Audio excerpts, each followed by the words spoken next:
Welcome to the spiciest tournament report of them all. It only comes once a year. It's Clash of Kings, and it's barely started to cool. And we're going to dive straight into it right now. The evening after the final day of Clash of Kings, so immediately following the tournament, you cannot get fresher and hotter and spicier and steamier than this. And to guide you through this journey, we have two tools at our disposal. We have the magic arrow, which will be popping in from time to time to point your eyeballs in the direction of something important on the screen. And even more important than that, we have me in the corner. So, Clash of Kings, the second tournament outing for the Abyssal Dwarves, which were originally purchased and built with 3rd edition in mind. So they were ready prematurely for this event. We'll see how they do. So I'll go through my list in a minute, but first of all you can rest your eyes on this picture from game number 1. And I have my army list right here. So my list, I think you can see just about all the units in the shot here. Might be one missing, perhaps. So we have Immortal Guard, 2 regiments of them. We've got a troop of gargoyles, got the 2 hordes of lesser obsidian golems, of course. I don't have many options, so if you've seen my previous videos with this army, you're not going to be too surprised. One of the hordes of golems has the Blessing of the Gods, so some elite golems there. The Abyssal Half-Breeds, I've put the Dwarven Ale on them because they're a bit more fragile, more likely to get wavered by tiny amounts of shooting. So they are now headstrong. 2 Dragonfire teams, the Heavy Mortar, Braki, Basusu, Dravek, and Infernox. So the 4 living legends all in there to bulk up the points just because I don't have that many models. And why not? They can kick some serious butt at the same time. And they're cool. So the first game is Pillage. And I'm going to bring out the arrow now to show you where the tokens are. So we've got one here. We've got one here. Here. Here. That's 4. And the other 2, there is one underneath one of these units, and there's another one underneath a unit up there.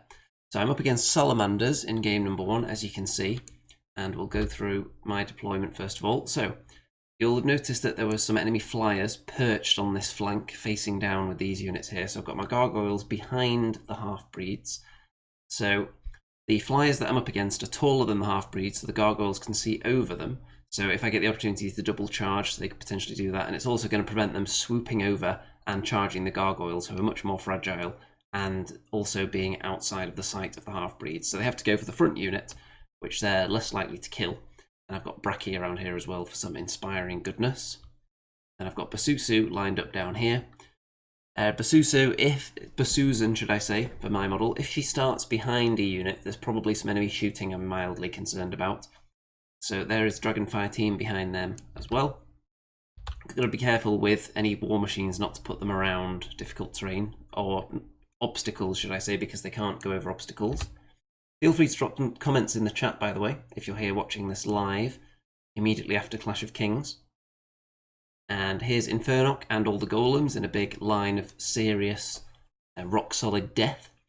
There is Dravek behind them, a second Dragonfire team. There's the Mortar behind there. So the Mortar must have some targets in mind wherever I've positioned it. So it must be wanting to shoot at something that it can see over these units, or possibly in this lane here.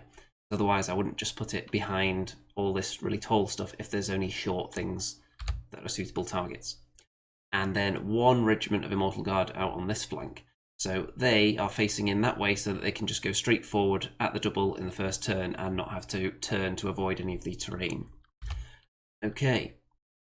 Onto the enemy force, and I've actually got a copy of the enemy list here. So we have some ancients. This is on the right flank as I look at it, so the enemy's left. So we've got the ancients here. We've got tyrants. These are big, kind of nasty, they're kind of like ogres or trolls. Then along here we've got this is called a Lechilodon. I can never remember all the names for the salamanders because I don't play them very often. So that is basically a ranged monster, but it's decent at fighting as well. There's some more ancients. They don't have any upgrades on them. Next along, we have 3 of these troops of Corsairs, and Firebrand, I think, is in there as well. Let me just check. Yep, so it's Firebrand and the formation that gives them all a bit of a boost. So that is handy for them. And I think they have Vanguard moves, so they can potentially go up early and get some shots away. And behind them there is a cavalry unit, and that would be the... It is not... Is that the Ancients on Rhinosaurs? I believe that is. So that's the Ancients on Rhinosaurs. So they're very, very dangerous. They're very expensive as well, nearly 300 points. They've got the Caterpillar Potion on them as well. So there's lots of terrain on this table. So that's going to come in very handy for them. The Sky Raiders, by the way, which are this unit out here. So they've got Jar of the Four Winds on their ranged attack. So they are potentially very juicy with their ranged ability. And I'm going to try and close the distance on them as fast as possible. So I won the test to determine who gets which side, and I chose the side where most of the objectives were. I put a lot of the objectives on one side, hoping to get that side, and my opponent is going to have to come towards me. Because if we fight kind of in the middle, then my units will be closer to these objectives at the end if it's kind of a stalemate. And if I'm winning the fight, I'm going to push onto the objectives anyway. So basically, I want my opponent to be forced to come towards me and not just stand off and shoot, because I am at a bit of a shooting disadvantage. In terms of range, definitely. So, showing you all the objectives here. There's one underneath them, under those guys as well. And the Vanguard move. So, all these units have moved up. And this one is not in the woods, though. So they're right up in my face straight away. And turn 1. So the Salamanders get the opportunity to go first, and they're going to take that and start moving up and firing at me. I don't think these guys are going to do too much movement here, but the ranged attacks are going to move up. There's a token here, so this unit are probably not that eager to run away. They may want to hang around and sit on that, which is always a worry in a scenario like this. If you've got a decent fighter unit, but you don't have anything that shoots that can just sit on that token, then potentially you're in a bit of a difficult situation. Do you abandon the token, or do you leave an expensive fighter unit there for the whole game and risk them not doing anything? So we'll see what my opponent chooses to do here. And there is a spellcaster in there as well. There's the Mage Priest who has Blizzard, and there's a Clan Lord in there somewhere. And I already mentioned Firebrand, and okay, that's that then. So the Mage Priest, not only does he have Blizzard, he also has Martyr's Prayer. So that could be handy for him as well. I think both the heroes are in there, actually. Right there next to each other. And what's Blizzard going to do straight away? It's going to put 3 damage onto the Immortal Guard on my right. And I'm not too concerned about that flank yet. So these guys put 6 damage onto the half-breeds with their ranged attacks, which is looking a bit dangerous there. Half-breeds quite easy to waver, but I've got the Dwarven Ale on them, and they do become wavered immediately as a result of that. So, you can see with the spread of the tokens, these two here, we get into a fight on this kind of line here. That's what I'd like to be doing. I want my opponent to come all the way down here and fight. Then after the fighting has taken place, I will be able to just stay on these objectives, having fought off the enemy. I don't want to have to move up onto these objectives and then abandon them and chase the enemy all the way down there with them not coming forward at all. I want to start the engagement around here if possible. And we'll see how that goes though.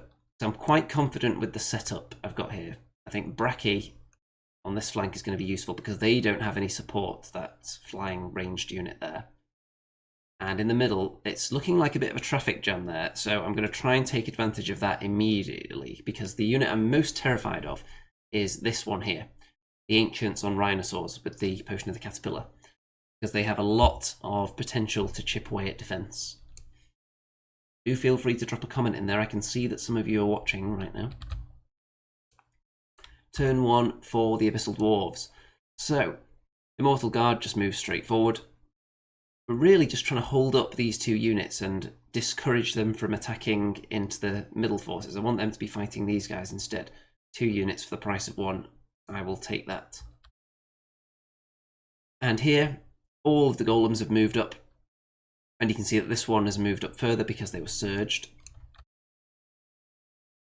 And Infernoc has turned to face that way a bit. He's making sure everyone's still in his front. Mortal Guard up here. And Susan has charged straight into this unit of Corsairs. That is because, well, I don't want her to kill them for a start. That would be bad. If she just wavers, I'm not sure if they can be wavered actually, but she's not planning to kill them. She wants to just wound them and locking these Ancients on Rhinosaurs in place because they are actually in range. They're faster than really all my stuff other than my individuals and my cavalry, which are all mostly over here. So what I want to do is just lock them behind their buddies because they're going to be stuck there now. Because most of these units, this one, for example, is height 1, so they won't be able to double charge with these two onto Susan because they can't see. So they're going to be stuck in that spot. So this unit is going to be pretty stuck. They're not going to be able to join in the charge. It would take some serious, like, moving out the way shenanigans to pull it off, and I don't think it's possible because this unit wouldn't be able to slide far enough down this way. So they are locked in for a turn, is what I'm getting at there. And that's going to give me time to move up a bit. So locking down the most important enemy units, as far as I'm concerned, with damage output. And you can see I've pushed right up into these guys' faces as well. I'm kind of tempting them. If they want to try and just fly over the top of them, I would be quite happy to accept that, because Bracky will charge them and do a little bit of damage to them, ground them, and then ultimately, I think Bracky would probably kick their butt in a fight. Let me have a look at their stats a second. So the Sky Raiders, they have 18 attacks, they hit on 4s. They do not have any crushing strength or anything like that. They are vicious, but I don't think they would be that much of a threat to Bracky. And even if they were, I've also, say for example they were to wave a Bracky, I've got Breath Weapon around here as well that could help out. And after they jump over, I could turn the gargoyles round to face them, while the half-breeds go off over here and threaten the enemy flank. So I don't think they can afford to just hop over here. So I think they're going to have to engage. And I've got Bracky with his 12-inch inspiring range. So I'd hope they would survive a round against something that doesn't have any crushing strength at all. So just staring them down. And thankfully, Susan only does 5 wounds and doesn't kill them, because that could have potentially been bad, because there may have been space to maneuver for these units then. So just keeping them locked down while everything else moves into place. And there's how it's looking. So here, these golems have pushed right up because I'm not worried about this thing. I just want to get up there and kill that as soon as possible and get into the meat of the enemy army up there. And as I was saying, I want to fight kind of on this line here. So I want to encourage them to come out here and fight me, while these units will be hesitant. That one because there's a token there, that one because of the Immortal Guard who are threatening that unit with a token. Turn 2 for the Salamanders.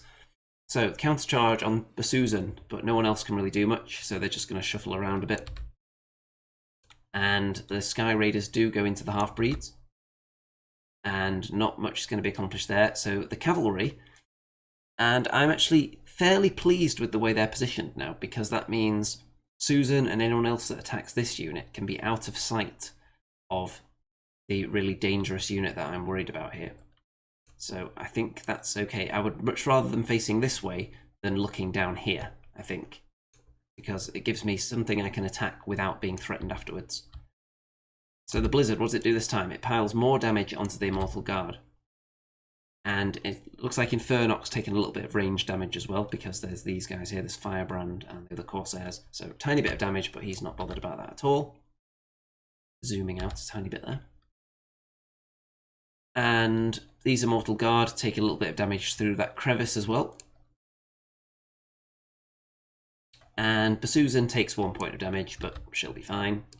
And these guys get wavered again. By the way, I'm not sure if I mentioned at the start of the last turn, they were wavered, but they passed their Dwarven Ale check. So that's why they were able to move up. And they've become wavered again, which is fine, because more often than not, they should be able to ignore that. Hello to Dicey Guy, just chilling out in the chat there, absorbing all this tactical red-hot sizzling insight into his brain. And the battle line is looking pretty much how I want it at the moment. I think I may have a triple charge on this unit here, with Susan and Bracky and the Immortal Guard. I think they might all be in range there. We'll see when we get to the next images though. And over on this side, I'm just going to keep flying up there. These guys are going to think they have a charge option there next turn. If they don't, there's certainly surge potential. And these guys are going to keep moving up to threaten these units here. So turn 2 for the Abyssal Dwarves, and what I've done here, I've put this unit of Immortal Guard in charge range of the Ancients, but not the Tyrants. So you don't want to give your opponent an obvious choice of just here's a double charge, eat this unit, and then turn around and enjoy the rest of the game without worrying, because one unit charging into them may not be enough to kill them, so it's just giving them a bit more to worry about. Threatening them and holding them back because they can't join in the rest of the game while they're worrying about this unit. In the middle, Infernoc charges into the Corsairs in the woods. Going to be hindered, but he's just getting up there, and he probably won't kill them. Hindered Infernoc isn't going to get that many hits, so probably not going to get a kill there. You can see here, though, that I did get the Immortal Guard and Basuzan and Braki into that unit with a triple charge, so they are dead, and everyone is outside the charge arc of the Ancients on Rhinosaurs, which is what I was looking for. And the Mortar, what does it do this time? Well, it hits, and it does 10 damage to the Ancients on Rhinosaurs, so that is very, very nice. The maximum damage you can do with the Mortar, very tasty. The Half-Breeds countercharge after passing another Dwarven Ale check, and they kill the Sky Raiders after the Gargoyles had jumped over their heads and turned to face this way. So, very nice, and then the Half-Breeds overran, so next turn, they can turn and come this way and get in a position to threaten the rear of, or the flank of the enemy lines. And there's the aftermath of that combat. So there are still units to threaten, but this one is not a threat to these units here. And if they're going to charge anyone, I would like it to be Infernoc, but I don't think they've got room to do a double charge with the Corsairs here. But if they're going to take on anything, I would rather it be the unit that's dash 20, defense 6. So looking quite healthy at the moment. Don't think these guys... I decided not to send them up into there. I think they were out of charge range probably, and I didn't want to use the Surge. I may have used the Surge to get Infernoc in there actually. I'm not sure. Or I may have healed somebody. I did something anyway. So turn 3 for the Salamanders, and you can see the Corsairs that were hanging out up here have charged into Braki. This hero has charged into Basuzan, and they'd be hoping for an overrun if they can kill Braki, but they probably won't manage that. The cavalry turn round again, and again I'm quite pleased about this. And the Ancients have come over this way as well. So look at that situation there. My Golems and Infernoc now don't have to worry at all about the Ancients, and these are the units I don't want the Ancients fighting. The Ancients on Rhinosaurs, because they've got a lot of pain to dish out. Let me just check their list here. So Ancients on Rhinosaurs have Crushing Strength 2, Thunderous 2. So they would be kicking the serious butts of all those Defense 6 units with the Potion of the Caterpillar, so they wouldn't care about the terrain. So they've turned away from them now, which I'm very pleased about. They're only looking towards these units here, but they're worried because I think I've got units coming in over here. I've got Gargoyles facing this way. They wouldn't like Gargoyles to charge their rear. So, maybe a sensible move. Up here, this Lechilodon has positioned itself to just get in the way and do some damage. Icy guy loves to get hot sizzling knowledge all over his brain. That's the best place for it, absorbed into the brain. Although the actual tactical insight might dwindle as this stream goes on, because of course I've just been involved in this 2-day tournament, getting up early on both days, so I might just pass out before the end. Not much damage done to these characters, as you'd expect. Infernoc takes a teensy bit of damage there after they go in to him again, and a little bit of shooting damage dealt there. Nothing to worry about though. So what am I going to do next? These guys will probably charge in there. Infernoc can charge there. I could actually do a double charge into those Corsairs. So here's what I do. The Immortal Guard have moved up, and they're in charge range of... I'm not sure if they're in charge range of both, but definitely that unit, I think, now, because they backed away. they're sitting on a token and they're just deciding not to get involved in the game at all. And so that was the Lechilodon that was killed by the golems there. And then it's just turned to face the tyrants. So the gargoyles have charged into the front of the ancients on rhinosaurs, and Basusu's gone into the flank. I was hoping to actually finish them off because they were heavily damaged from that mortar blast, but I don't actually kill them. The half-breeds have come up this way to threaten. So because I haven't killed them, that's potentially given my opponent the opportunity to attack Basusan, and with a really good roll, kill her and overrun into the flank of these golems, because these two charged into the Corsairs, the troop that was there, and I turned away. I should have done this combat up here first, and then figured out that I wouldn't kill these ancients on rhinosaurs, because I was hoping to finish them off, but couldn't do it. So we'll see if my opponent spots that opportunity there. It wouldn't necessarily be the best move, because you're not guaranteed to kill Basusan by any means, and you'd be opening your flank to the half-breeds, or even the rear, potentially. So it's looking a bit grim for the salamanders in general here. I've got lots of units around, and it's just looking like bad news for them. That traffic jam that I took advantage of early on and didn't let them get out of means that some of these units have been stuck, kind of moving back and forth, trying to get a good angle to fight for the whole game so far. And I think we might be onto my opponent's turn now. There's a bit of measuring going on. Oh, there we go, turn 4. So, the ancients on rhinosaurs charge the gargoyles, and whatever they do after killing the gargoyles, they're a bit stuck, because whichever way they turn, they'll have something looking at their flank. There's Infernoc, there's some Immortal Guard here, the half-breeds are up there. It's just bad news all round for them. And over here, this character goes into Basusan and actually rolls insanely well and wavers her, which is mildly annoying because she's kind of in the way there now. She'll be able to get out of the way. So, the tyrants charge into the Immortal Guard that were here, tempting them in, and kill them. But that's keeping them away from the middle, though, so I'm not too displeased with that. And next time we get a big wide shot, I'll go over how the token situation's looking. So, it's still very healthy. This unit here isn't really doing much. And look at this. So I think this is Firebrand, who double ones this Dragonfire team, which is quite funny. It still can't shoot, though. And here, you can see that the ancients on rhinosaurs do kill the gargoyles, and they're going to turn and face that way and take a flank charge from the half-breeds, because they're pretty much toast whatever they do now.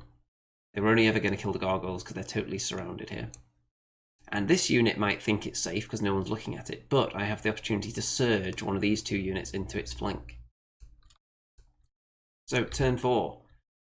And this unit of golems just moved towards that loot marker. This is the two enemy units that are on the right as I'm looking at it, are around this kind of area here, but further away. Infernoc charges into this character, doesn't do too much. So I did manage to surge those golems out of the woods into this unit of ancients, but it was hindered, so they didn't do much damage. Half-breeds in the flank, Immortal Guard in the front, and that was enough to kill off the ancients on rhinosaurs, so it's looking very healthy at this stage. And Firebrand takes a bit of damage from Brachy. So, here are the tokens. One there, one there, one there. These are the important ones. There's one up here somewhere as well, and one over there that my opponent is holding. So I think this unit might be sitting on one. So that unit's going to die because they're totally surrounded. All that's just flaming death looking at them in every direction. So I'm going to be able to have that one. I'm going to have this one with the golems unless they want to come out and risk getting killed. And these Immortal Guard here are going to spend the rest of the game turning round and heading down towards this token here to try and get that. And that should be enough to win. Turn 5 for the Salamanders. So Firebrand is going to try and kill the other Dragonfire team, giving up on the other one. The Tyrants have moved to here. They're kind of a threat there at the moment, but not a huge one. And the countercharge from the Ancients into the Obsidian Golems there. And look at this, Firebrand double ones, another Dragonfire team. Again, though, it's going to stop it shooting for a turn, so it's not the worst unit to get double ones out of your system on. And here, A bit of damage done there. This hero goes into their flank as well, but it's not enough to worry obsidian golems. And that wasn't really enough of a successful turn for the salamanders to turn things around. It's still looking very bad for them because that unit's about to get absolutely annihilated. Look at all this surrounding them. Turn 5 for the Abyssal Dwarves, and it was just a big crunch. Multiple units charging in, finishing off those ancients. And you can see actually one of the loot markers is underneath the half-breeds there. So they're holding that. And the golems went in there as well. And they got healed. And this unit of golems are just chilling on this objective, and they've pivoted, I think, out of the charge range of the tyrants. And Bracky killed off the hero that was running around, I think it was Firebrand. And the Immortal Guard have just turned around, they're heading down towards this one next turn, because there's still a turn left. And look at all that, I've got this huge wad of units here, and my opponent only has those two. Everything in that corner is dead, there's just some ancients and some tyrants who are sitting on one objective up there, and I've got 2 objectives and about to get a third. So I think my opponent at this stage just thinks, you know what, anything I send out there is going to get annihilated, I'm just going to hang back now. So he actually backs away and just preserves points. So turn 6 for me, I decide, you know what, I'm not going to chase you down because anything I send after you, I'll have to go in your charge range, so you'll possibly kill it, and I don't want to just needlessly cost myself points there. So I can only surge 1 unit. I might as well just hang back and claim all the points. So this unit go over there. Mortar shoots the ancients though and puts 7 damage on them with its second hit of the game. Turn 7 we do actually get one, so these guys just try and get themselves out of mortar sight, and they're going to get a victory point. Half-breeds are on that one for a victory point. The golems on this one because nothing happened in turn 7, and the Immortal Guard on this one. So I win 3 victory points to 1. And very, very healthy win. Turns out to be a 19-1 because I lost so few units and killed so many. So very, very good start for the Abyssal Dwarves there. Very tasty indeed. Oops. I'm going to move that around. Very, very spicy and very successful. So I think the tactics pretty much worked. The Dwarven Ale on the half-breeds has paid for itself already just in that one game. The Mortar had a perfectly average game. It got 2 hits out of 6, which is what you're looking for. If it does that every game, then you're quite satisfied with it, because it does so much damage when it does actually hit. So, almost everything survived. I think I only lost the gargoyles and maybe one other unit, maybe gargoyles and the one unit of Immortal Guard. I think that's it. So, moving on to game number 2, and this is against Undead, and this game is on the Mantic live stream. So if you're that way inclined and you feel like watching a live stream of this game before my in-depth analysis, then you should probably pause this video and go over to the Mantic YouTube channel, because I've been reliably informed that the live streams from Clash of Kings are now live and viewable. So if you want to watch the stream of this game, I haven't watched it yet, so I'll be interested to watch it back and see what the commentators say about it. And so here we go, and I'm against Undead, and this is the Dominate scenario. So you can see the center point on the table is marked with this orange token. And this is a list that I am very concerned about, my opponent's list here. When I saw this on paper, I'm thinking, it's got exactly what you need to defeat my list. It was one of those, there are certain lists at this event that I thought are very suited to taking me out, basically. This is not at the top of the list, because there are some that are a lot more dangerous specifically to my list than this, but I think this is definitely one of the more dangerous lists. And so the deployment, I've got the mortar on its own down here, and there was a lot of blocking terrain at this event. So you can see there's woods there, and I'm not going to put a mortar in the woods. I don't want it that far forward, that would be crazy, just inviting for it to get attacked. There's a big piece of blocking terrain there and there, so that's going to be annoying. Lots of fences, just lots of terrain overall at this event. And okay, so the mortar down there on its own, and if the enemy decides to come and attack it with something, then it's going to be so far away from the rest of my army that I'm not worried. I've got Basusu in the woods here, and I've got Bracky there. So my plan, actually, Basusu isn't going to stick around here. She's really there to discourage some of these enemy units from coming down this way too rapidly. This stuff here, I don't expect any of it to survive the game. really. The stuff I want to survive is on that side of the big mountain there. So the mortar, Bracky, Immortal Guard, and these golems. These guys, I just want them to survive as long as possible. Hopefully a few turns.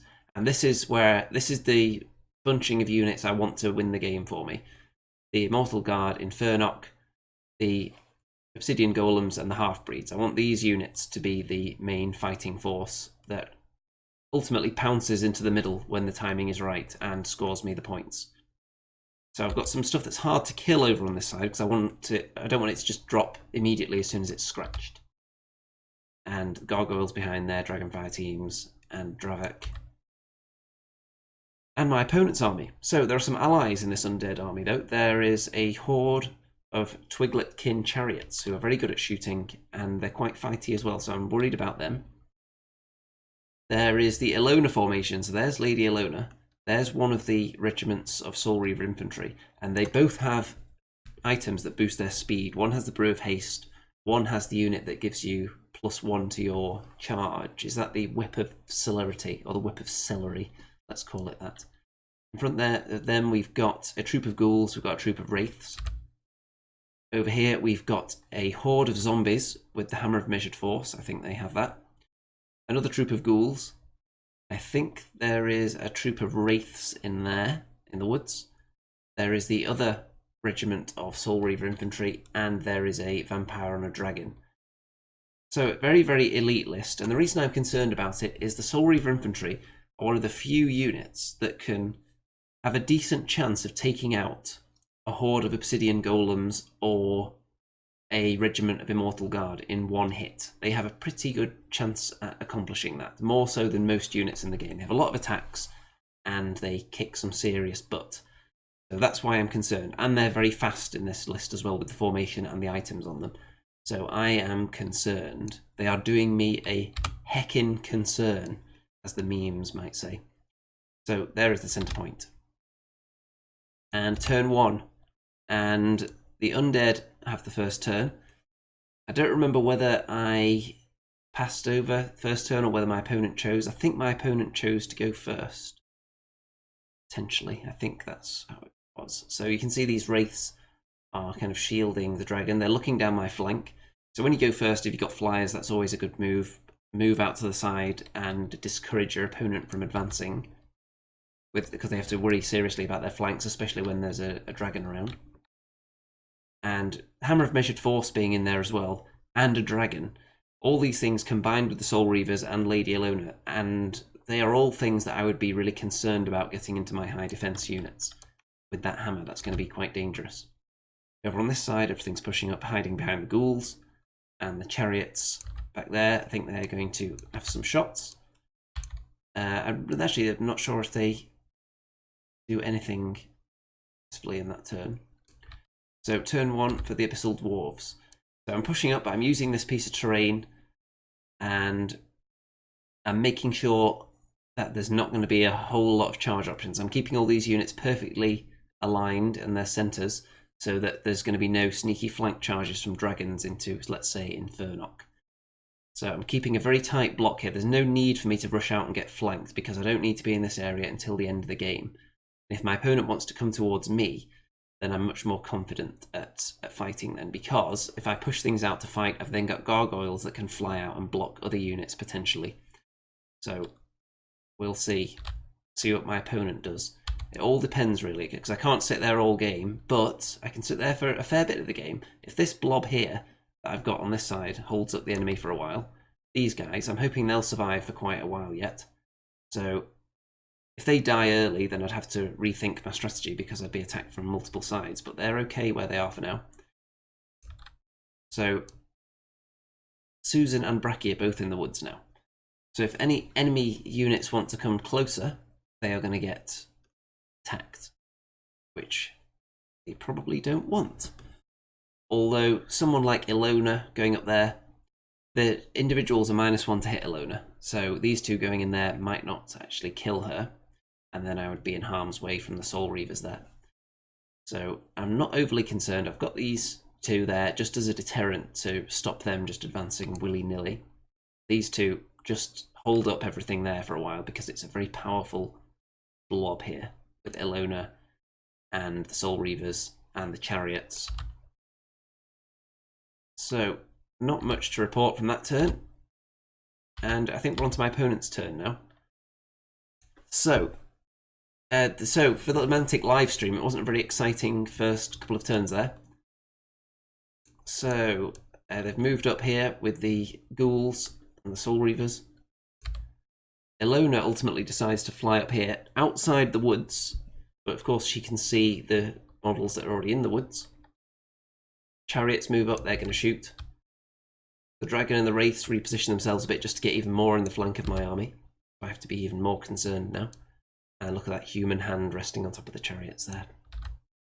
So what do? The Chariots, they put 1 damage onto this regiment of Immortal Guard, which is fine. And next turn I will be in peril of being charged here, by the way, because all these units are pretty damn fast. And my turn too, so it's flying by this game.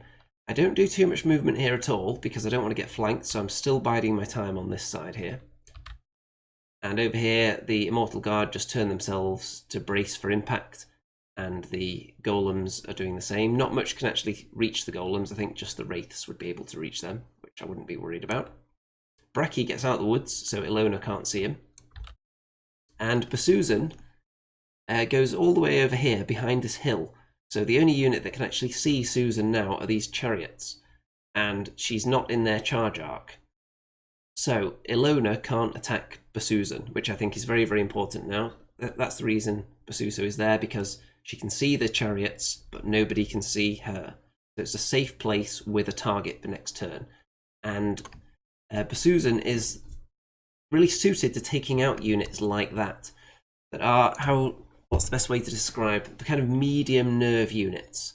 So chariots, chariot regiments or hordes, their nerve isn't ridiculously high. Things like ogres, ogre hordes, not legions so much, but ogre hordes, things like trolls, anything with medium nerve, they're threatened by someone like Basuzan, who with a half-decent round of attacks can put them into Wave a Town, or maybe even get lucky and take them out in one go.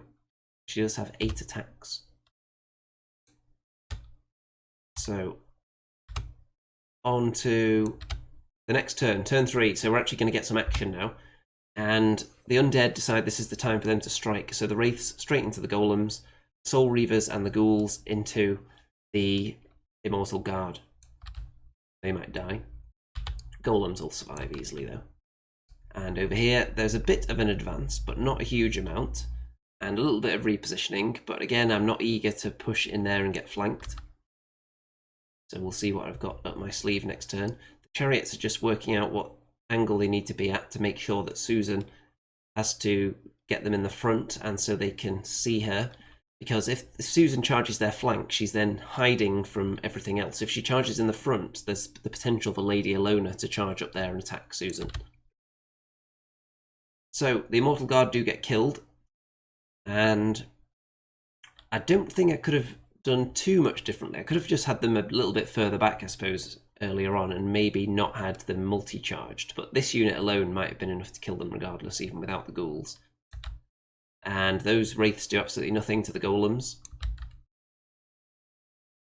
And that's the turn. So turn 3 for the Abyssal Dwarves. And the Gargoyles have flown off, so that means I'm actually about to do something with my right flank. Because I'm thinking the Immortal Guard are dead, now's the time I need to advance, otherwise I'm just going to get surrounded. The Gargoyles have flown out to block in the Soul Reavers and the Ghouls there, because the Golems have moved over in this direction.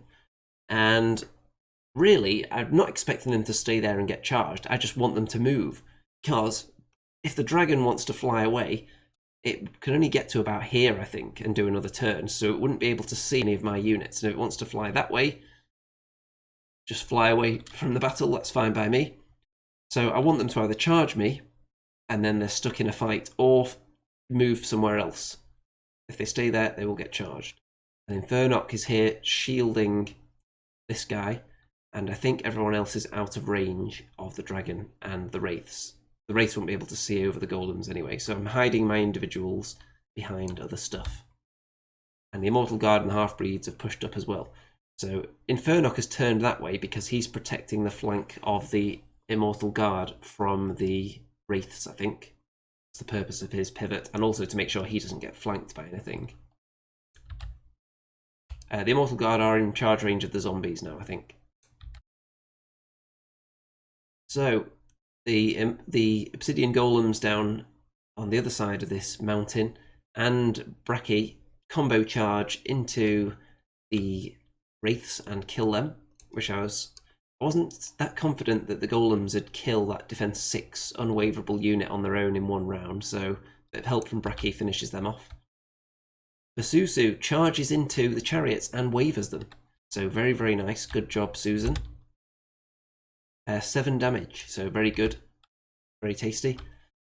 So they're kind of out the game for the moment, and Ilona has a dilemma now. Does she try and save the chariots, go back and attack Susan, or does she help out here on the golems, because these units might not be enough to kill them on their own? Turn 4. And they decide that Ilona decides actually that she's going to charge Bracky and not go back up and try and take out Susan. So the Soul Reavers and the Ghouls double charge the Obsidian Golems. So there is a chance they can survive that, especially if this inspiring character is still alive next to them. There's a fair chance they'll survive. The Soul Reavers, they dish out a lot of pain. I think they've got 25 attacks and they hit on 3s, so they're going to be doing a fair amount of wounds with their crushing 1, I think they are. So what are they crushing 2? I don't actually remember. Used them for a while. And over here, I think they might be crushing 2 and the cavalry are crush 1, thunderous 1. I think that's right, but the cavalry have higher defense, of course.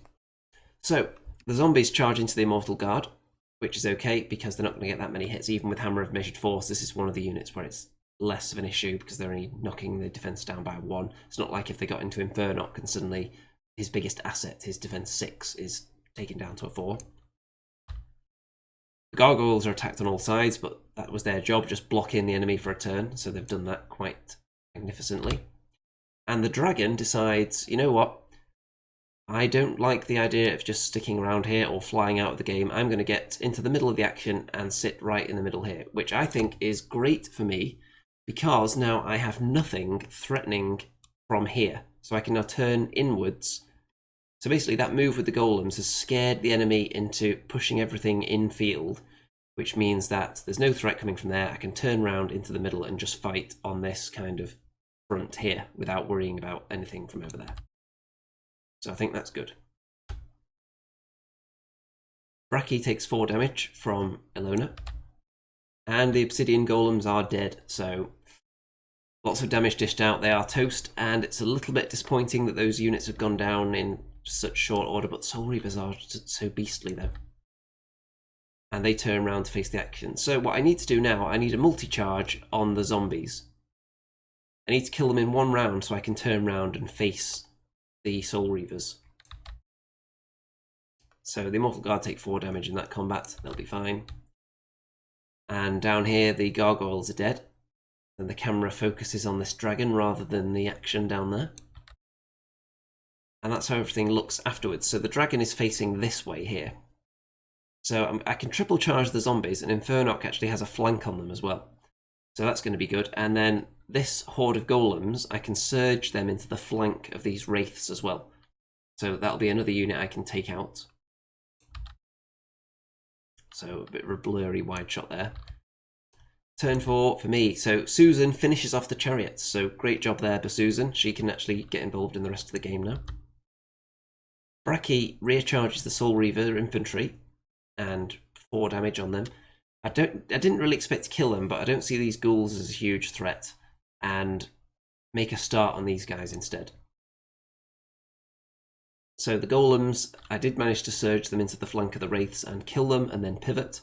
So anyone who charges them, if it's a single charge, the unit would become hindered. If it's a double charge, they might be able to avoid it. And the triple charge on the zombie horde was successful, and the Immortal Guard turned and they've presented their flank to this unit, the dragon, but they are protecting the flank of the half-breeds, or protecting the half-breeds in general, from the Soul Reaver infantry that are over there. However, I am going to have to deal with that unit as well. So they've got a choice now. Do they charge into the golems or do they charge into the half-breeds? And this unit is obviously going to have to attack the Immortal Guard or countercharge Bracky, which probably not a good idea because it keeps them further away from the dominate zone and would allow me to maybe box them in outside of it. And the dragon can charge the flank of them. Turn 5. So, what is going on here then?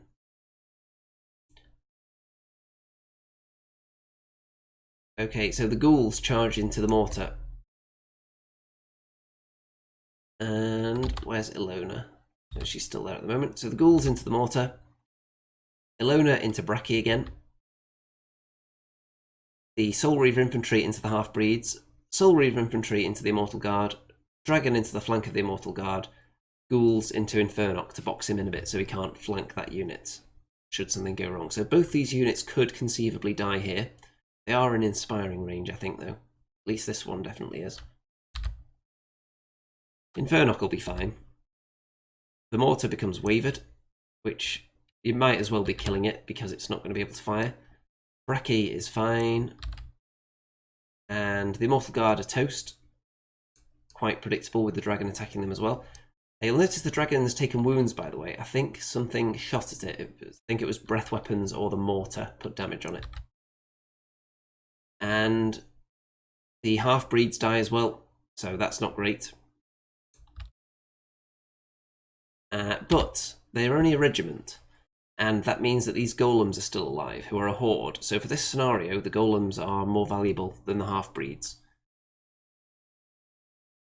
And Infernoc isn't going to take any damage from the ghouls because they're ghouls. So you might think it's not looking very healthy now, but I've got Infernoc, I've got golems, neither of those have taken any wounds yet. I've got my breath weapons, and I've got Dravak, who could all do some damage here. And I've got Susan and Bracky, who are still in the game as well, out of shot. Turn 5 for me. So, Infernoc goes into the Soul Reavers, does a bit of damage, and the golems have just positioned themselves so that they could do a double charge next time if Infernoc lives. Bracky and Susan, I had the choice here. Do I send one of them into the Soul Reavers? Do I maybe attack Ilona?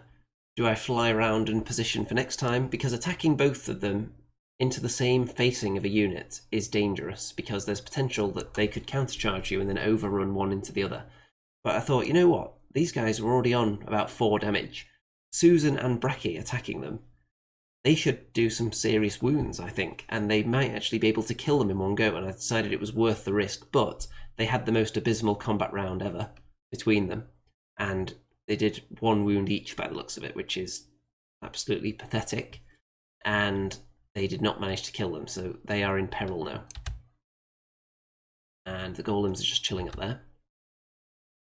They may have killed the ghouls, actually, that were here. I think that's what happened. So they killed the ghouls, and they're positioned for a double charge next time.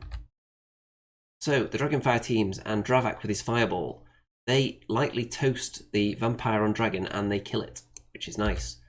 So it's actually looking quite healthy now, and the enemy are a little bit surrounded. Got my individuals here, so these guys will have to turn around and deal with them.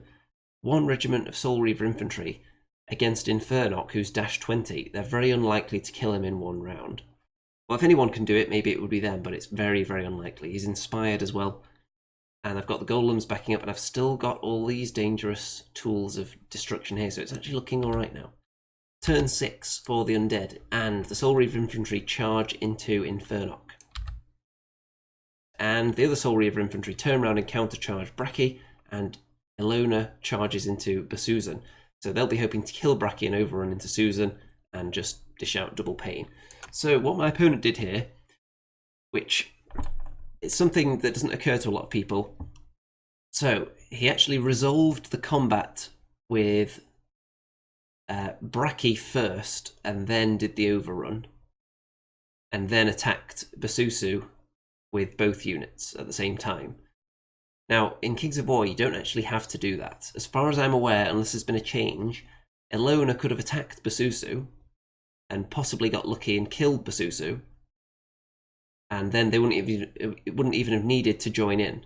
But if she got, for example, tons of wounds on the unit here, and then double wand, the unit there that's then overrunning through Braki would be able to hit Basusu again after the double one and have another chance of killing Basusu.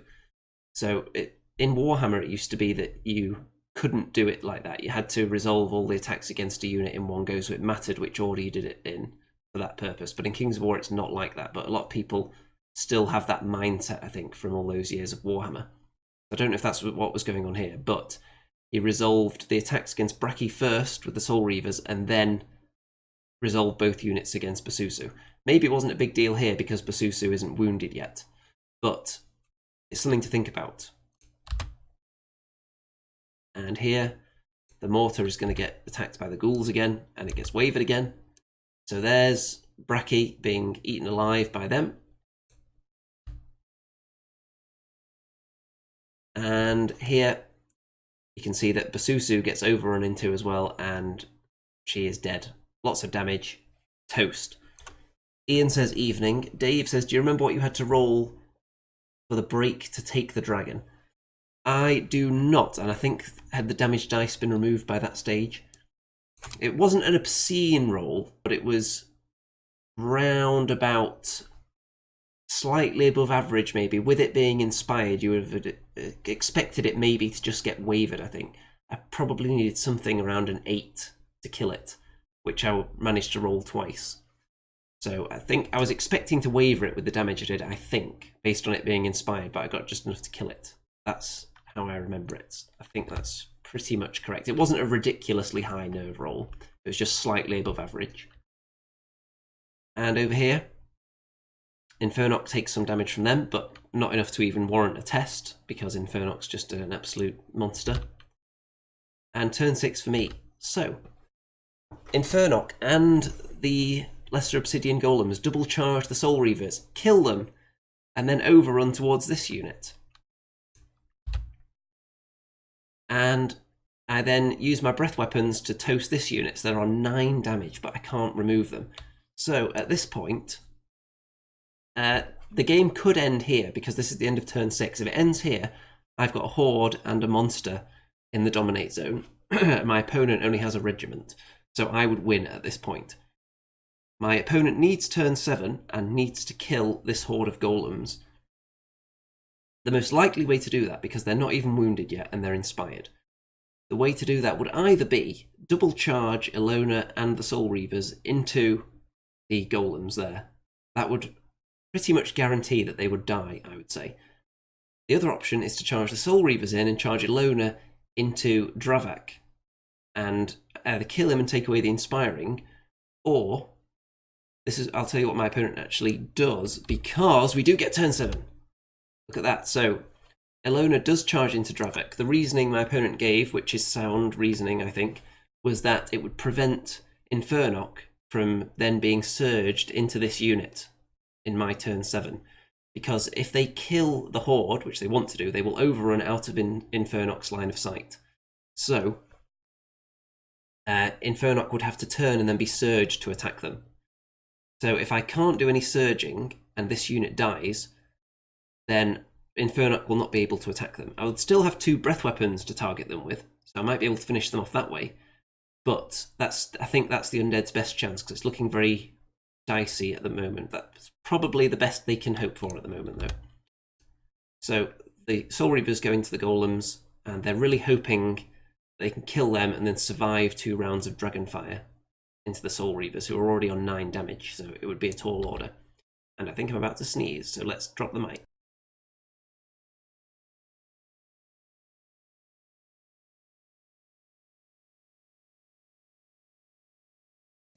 And we're back. That would have been very entertaining, but I felt like it would have been too loud on the microphone. So, the ghouls have gone into the mortar again. Surely they're going to kill it, and they do. And over here, what's going to happen now? So, Dravak takes 5 damage, so he's disordered, so there's going to be no surging next time. And there isn't much damage done here at all. I don't think we even put the dice down, because we immediately went into the nerve roll to see if they would die.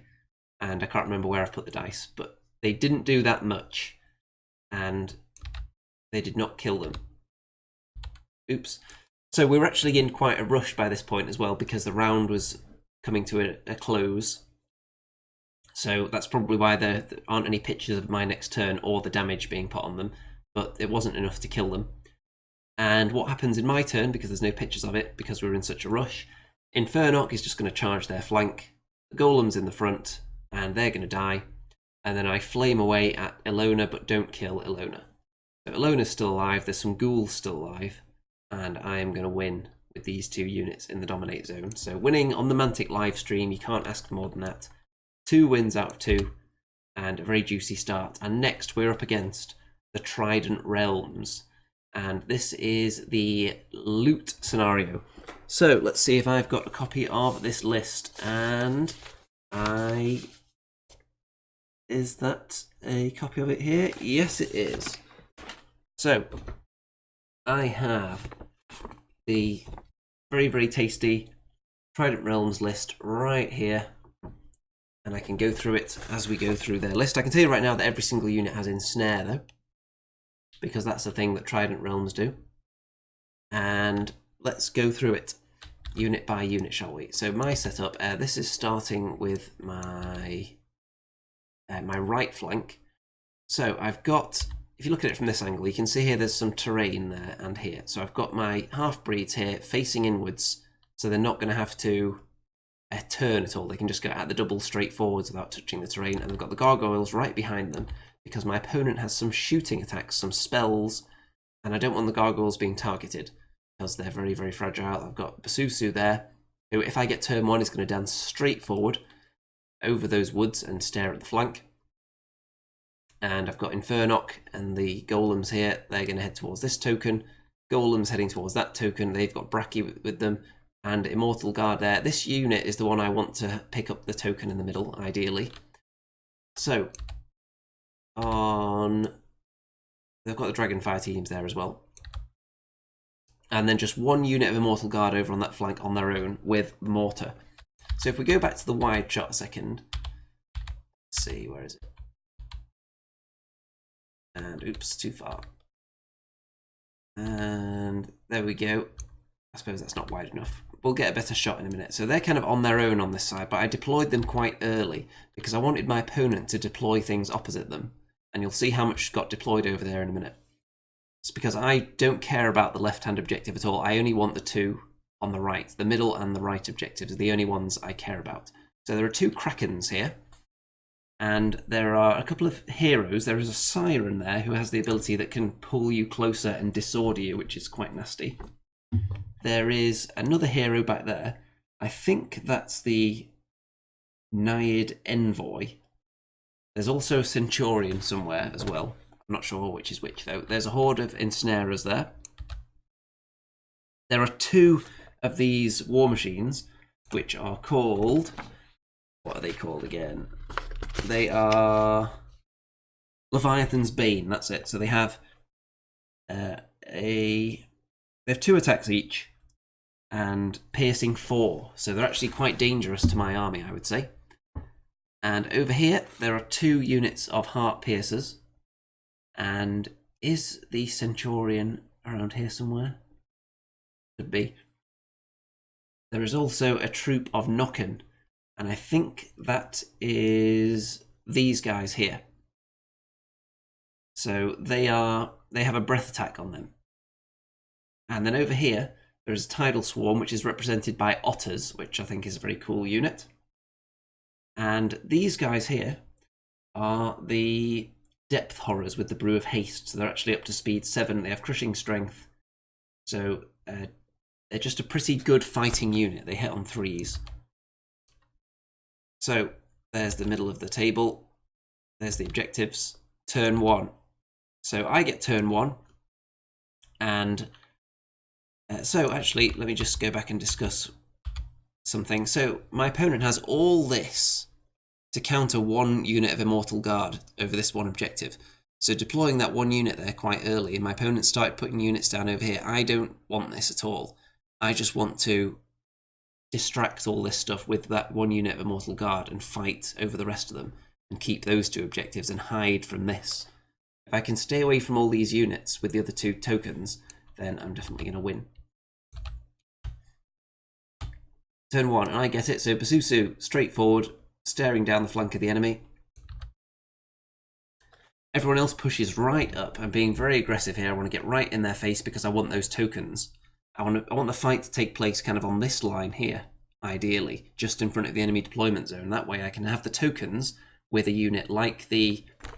There is a unit of Immortal Guard somewhere back here. I want them to pick up the middle token and start heading this way and pick up that one eventually. And unless something comes over to fight from this side, in which case Infernoc would be a good option for picking up tokens, because he's not as good at fighting as the Obsidian Golems, and he's more survivable. So him holding a token would be nice. You'll notice that Bracky is charged straight off there as well. That's because I want to threaten these two war machines, the Leviathan's Bane there. And I think Bracky will survive any shooting that comes his way next turn, because he's individual, so it'll be -1 to hit for the Heart Piercers. And if everyone wants to shoot at Bracky, then there's going to be a lot of wasted shots shooting at an individual. So you have to prioritise. Is it worth just having that -1 to hit and target everything at the unit that's threatening your war machines or not? It's a tough choice. And these guys, these Nokken, have... I think they had a Vanguard move. I think that's why they're so high up. Is that right? Yeah, they have Vanguard, the Nokken, so that's why they're up there. So, mainly just really aggressive pushing forward. This unit of golems have been surged up as well by Dravak, who could see them through there. Turn 1 for the Trident Realm. It is Trident Realm, it's not Trident Realms. It's Trident Realm, it's a single realm. So, everything here. I'm pleased that these units are worried about the Immortal Guard and that they haven't all immediately turned that way and started running away in that direction. All the firepower is converging on this area here, so I imagine a lot of it's going to be targeted at Bracky. The Krakens move forward, and I'm very pleased that my opponent moves beyond this fence with the Kraken. That means if the half-breeds charge the Kraken, they will not be hindered, they'll only be ensnared. So no hindrance as well. Had it stayed a little bit further back, then I wouldn't have been able to do that. So you can see these breath weapon attacks put 6 damage onto Bracky, but everything else actually targets something else, I think. I think everything else fires at these golems, pretty much. Or it might be that these guys fired at Bracky along with the breath weapons, and the war machines fired at the golems and missed. So, Bracky on 6 wounds, but he's okay. He's not wavered. So next turn he's going to be able to kill one of these machines now. So there's how it looks from that angle. Turn 2. So, immediately the gargoyles charge into this Kraken. Because I don't want these guys, the half-breeds, to charge into this one and then get flanked by this Kraken if they don't kill it. So the gargoyles have gone in there just to provide a blockage, and then the half-breeds charge into this one and Basusu in the flank. My strategy against Trident Realms is typically set up so that you've got something going in the flank, something that's going to do damage. So if you've got something like Basusu, who can easily access flanks with the speed and maneuverability, position them so that they can fly into the flank, and then send something else that's hard-hitting into the front and just suffer the ensnare, because you'll do some damage, and then you'll hope that the flank or the rear that you set up with a different unit will be enough to kill them off. And they have so much regeneration, you have to combo charge them. You can't just charge one unit into the front, so you're not going to kill them and they're going to get a lot of their wounds back. You need multi-charges, and you need to set things up so you're not all being ensnared at the same time. So, got a multi-charge there, lots of wounds.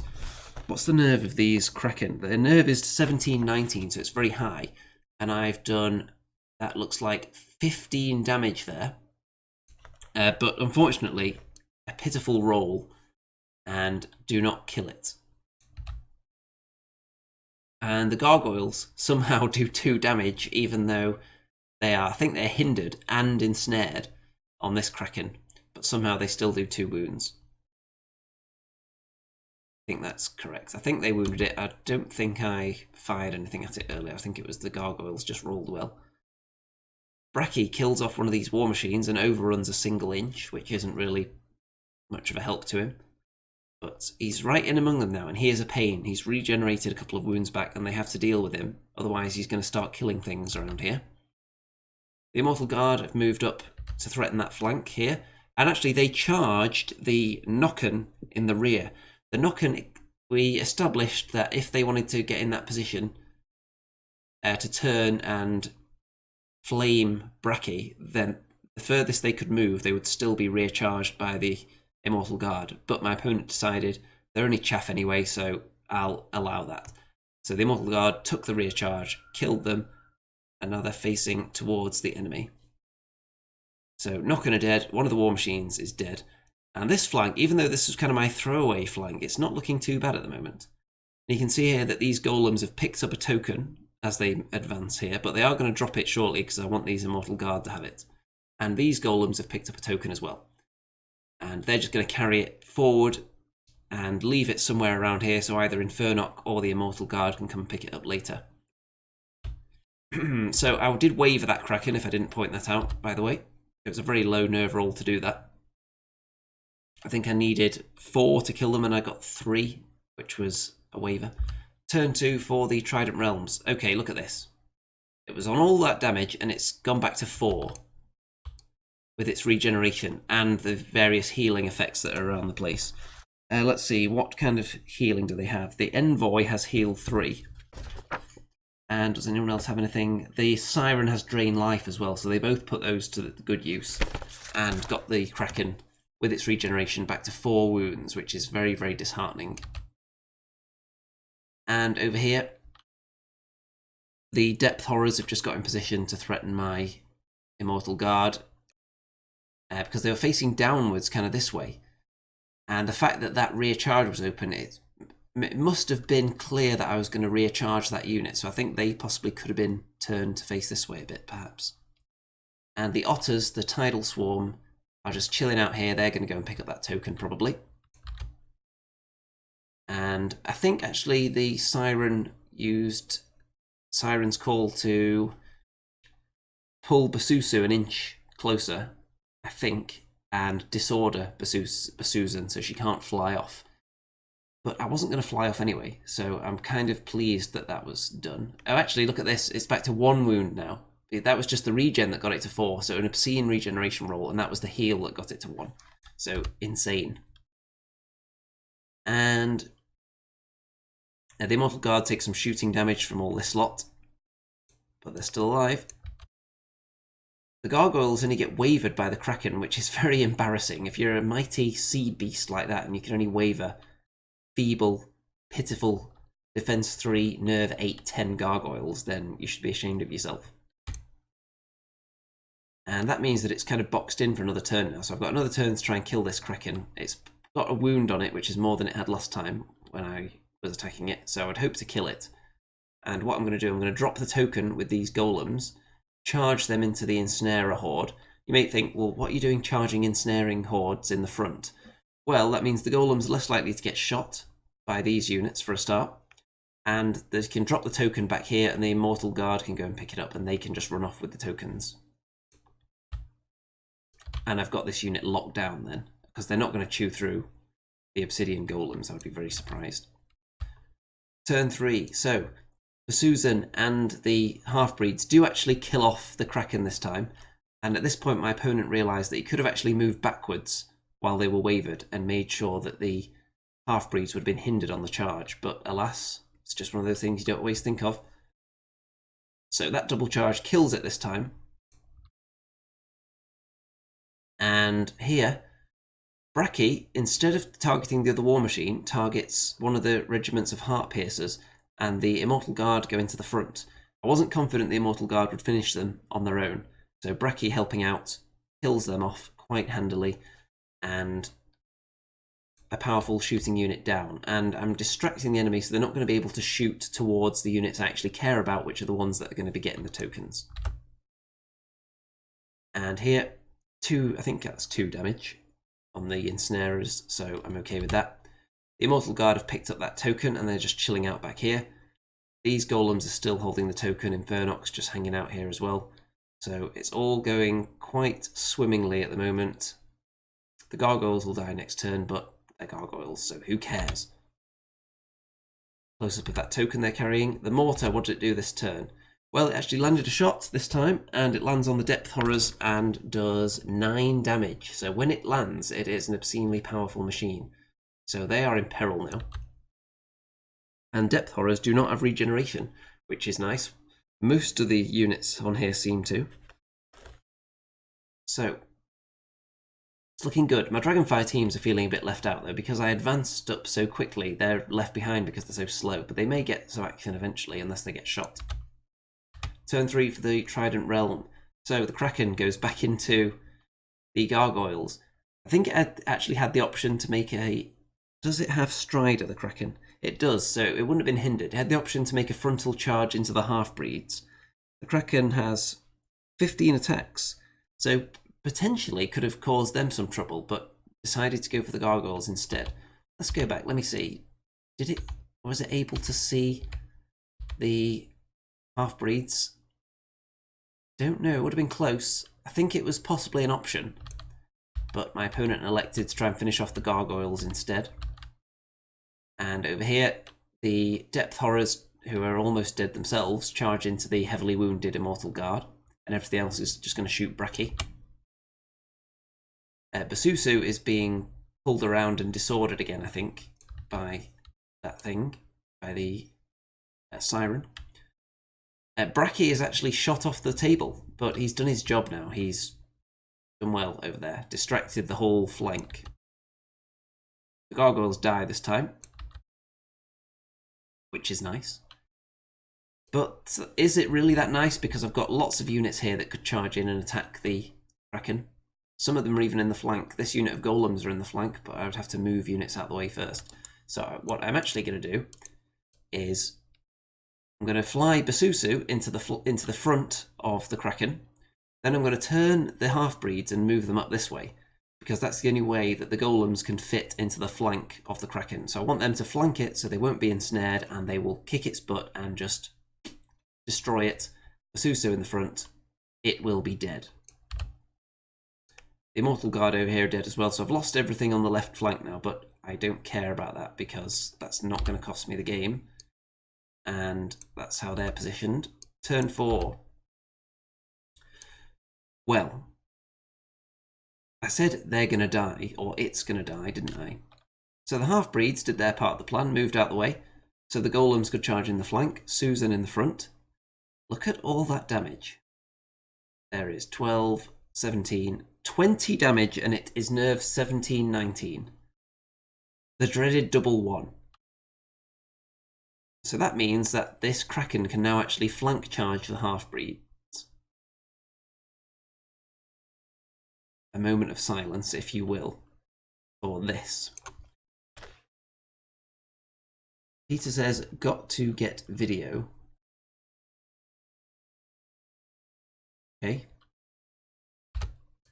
Right, so here, the golems back into the Ensnarer horde, and they do a bit more damage on them. I think the Ensnarers actually charged into them last turn and did a little bit of damage, but then my opponent was regretting that and thinking, well, actually, I should just sit there and stare at you, because then you'll be hindered each time you charge in, hindered and ensnared. So I think he was regretting that at that point. The breath weapons have moved up, and they actually kill the depth horrors that were heavily wounded there. And the mortar lands and kills the heart piercers that were chilling up there as well. So that flank is now pretty well cleared out. There's only the otters down there with an objective that they're going to go and get in a minute. You can see that this unit of golems, before they charge, they dropped their token, and the Immortal Guard have gone over here to pick that up now. The Immortal Guard have got 2 tokens. They're in no danger whatsoever. I've got this huge Defense 6 battle line in front of them, and they can just walk over here and win the game with 2 tokens, essentially. Turn 4, so the half-breeds are going to die, and hopefully it won't cost me a tournament point for the attrition scores. And that is the regeneration roll for the Kraken. Those were all the successes. So it gets a ton of wounds back. And it's, look at that. It went from all those wounds, plus there was more dice than that. And now it's down to 4. How embarrassing. It was on 20 damage, down to 4. Okay, so I think this is the Centurion. The Centurion puts a bit of ranged damage onto the Dragonfire team, but not enough to concern it. The half-breeds are dead after getting flanked by the Kraken, as expected, but this Kraken will be charged heartily next time, and there's how it positions itself at the end. So it's still looking very good for me. There's not much left for the Trident Realm, and they're not getting my tokens. Ignore the half-breeds, they're actually dead. I just haven't taken them off the table yet. Turn 5, so the Immortal Guard are just running off with the tokens. The Dragonfire team turns around and flames off the token-carrying otters, which is very cruel and unusual punishment. And the other Dragonfire team puts some damage onto the Centurion. So these golems, I think, let me see here.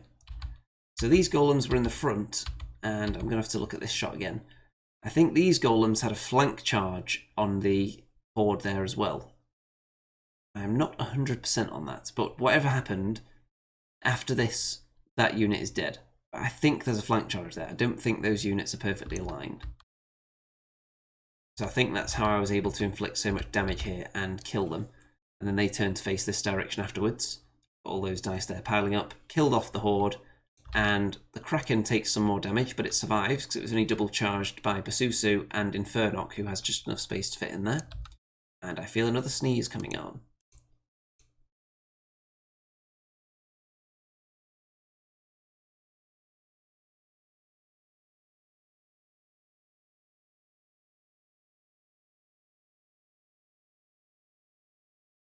So I think I might have a bit of a cold coming on, which is another reason for doing this video now rather than waiting until tomorrow. So it's looking very healthy, the Kraken is surrounded, and I've got the tokens. It's just a question of how much am I going to win by now at this stage. Very healthy indeed. Turn 5 for the Trident Realm, countercharging to Basusan, it's not going to do much. There's the regeneration roll again. Obscene, look at that, down to 3 again. Dragonfire team gets attacked, it's not worried at all. Not much done to Susan. Turn 6, Immortal Guard running away again. Doing a bit of flaming on the War Machine. Kraken is attacked on all sides and killed, and Infernox run off over there, and looking good. There's only a few individuals in the War Machine left for the Trident Realm at this point, so they can't do much. They can try and kill the Dragonfire team again, and this character is just not doing much. Dragonfire team's dead, so there's some points, and that's going to be the end of that. So, very, very successful. I'm going to win with 2 victory points, which the Immortal Guard are carrying around quite happily. My opponent doesn't have any because the token there is on the floor, and I don't think my opponent has any units left capable of picking up tokens anyway. So this game worked very, very well. I think the deployment was very successful, putting the Immortal Guard down early to tempt half of my opponent's army onto this half of the table when I had no intention of contesting the game over here. Even though ultimately I ended up killing nearly everything over on this side, but there was a little bit of luck involved in that and getting the first turn, so Bracky was able to get right up in their face and start taking out War Machines. And the first turn also allowed Susan to get a good look at the flank as well, which is very, very nice. So I think my first game was a 19-1, I think. The second game was a 16-4, and this was 18-2, I believe, because I did lose a few units. But still quite a healthy difference between the 2 kill scores. So sitting very, very healthy at the end of day 1 on 2 big wins and 1 average win. So it's looking very, very good. And I'm quite happy with how the army is performing at the end of the day. But I'm still concerned though, because there are lots of lists in this tournament that I've been just spotting as I've been wandering around the tournament hall and looking down at the tables and thinking, I would definitely struggle against that. There's some elf lists, some Twilight kin that I was a bit concerned about. There's some rat kin. I don't know if I've got the damage output to be able to take out tons and tons of hordes of rats. It would be quite a tall order, I think. And I don't have that many drops. So not that maneuverable, pretty slow. So really serious gun lines would give me some trouble as well, especially if I don't get the first turn. Things like ogre shooters are always a nightmare. And there's just a lot of lists I wanted to avoid, so we'll see if I can avoid them on day 2. And the start of day 2. Another thing I was slightly concerned about, there were quite a few Abyssal Dwarf armies, and I would assume all the Abyssal Dwarf players at the event have more experience with that army than I do, because I've only played a few games. So this is one of those people. I've come up against Abyssal Dwarves right here. This is a different list, though, to mine. There are no golems in it at all. And to start day 2, the scenario is kill, which is a scenario I don't like. I don't think kill should ever be used in a tournament, really. But I can understand them doing it on the first scenario of day 2. If a few people are a little bit worse for wear, they haven't really got their tactical brain thinking just yet, they need a bit of coffee before they can really think too hard. I can understand kill being the first scenario on day 2 for those purposes. I can also understand it being the last scenario on day 2 when people are really tired. So I can understand it, but I don't like it. So let's see what we've got here. So my opponent, nope, don't want to move that. On the left, as I look at it, we've got some half-breeds. Basusu, an overmaster with the wings of honey maize, who is part of a formation with 2 regiments of decimators, which gives them all an extra crushing strength 1. So quite a tasty formation, that. I've never thought to try that. I don't have enough decimators yet, but it might be something to look out for. Probably by the time I've got enough decimators painted, will be on 3rd edition, and it'll be totally different anyway. Gargoyles in there, so some similarities to my list you can see here. If you look at this guy as being the equivalent of someone like Bracky, then it's quite similar up to this point. There is a horde of Black Souls, which is something I don't have. I've gone for Immortal Guard. There are some Slave Orcs. There's a horde of Slave Orcs there. Behind them there's a... Is it a horde or a regiment? I think it's a horde of Grotesques. There are 2 Katsu-chan rocket launchers. There's one here, which I'm obscuring. And there's one here. Ian says, no golems. I thought that was the only reason for Abyssal Dwarves. Apparently not. Apparently you can succeed without golems, because obviously I'm near the top of the table at this point, and my opponent must be as well. So there must be other ways of playing Abyssal Dwarves. The rocket launchers, 2 of those, are quite dangerous. On the other side of the Slave Orc horde, there is a Slaver, and there are the 2 regiments of Decimators. So nice breath attack and potential for pushing strength in combat as well, so they're not too bad. And I think it also makes them hit on 4s in combat, that formation. So my setup, this is the Golems and Infernoc all next to each other with Dravik, Dragonfire teams behind them so they don't get shot. The Immortal Guard to the right of them with the half-breeds, they just want to avoid being shot as well. They don't want to be on the front line. Gargoyles in the woods. I've got my mortar here, and it's actually a little bit sloppy, the positioning of the half-breeds here, because I've actually allowed the rocket launcher to see just through there, my mortar, so I could have hidden it. And Bracky is out here with the gargoyles, and Susan is all the way out here. So what I want to do, I was talking about the types of units that I like to target with individuals like Susan, and they're the ones with kind of medium nerve, and you can charge in there and you can reliably expect to waver or kill them sometimes, maybe take 2 turns over it, but you've got a good chance. And I think the Decimators are a good target for that. So I can send Bracky and Susan with the intention of killing the Decimators. So turn 1. And my opponent gets the first turn and moves up to threaten my flank, so a taste of my own medicine here, with what I'm planning to do with Basusu in a minute.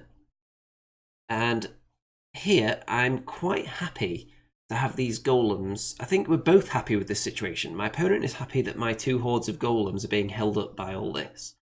But I'm fairly happy that my opponent is using Basusu and the Winged Overmaster and the half-breeds. That's a lot of points there.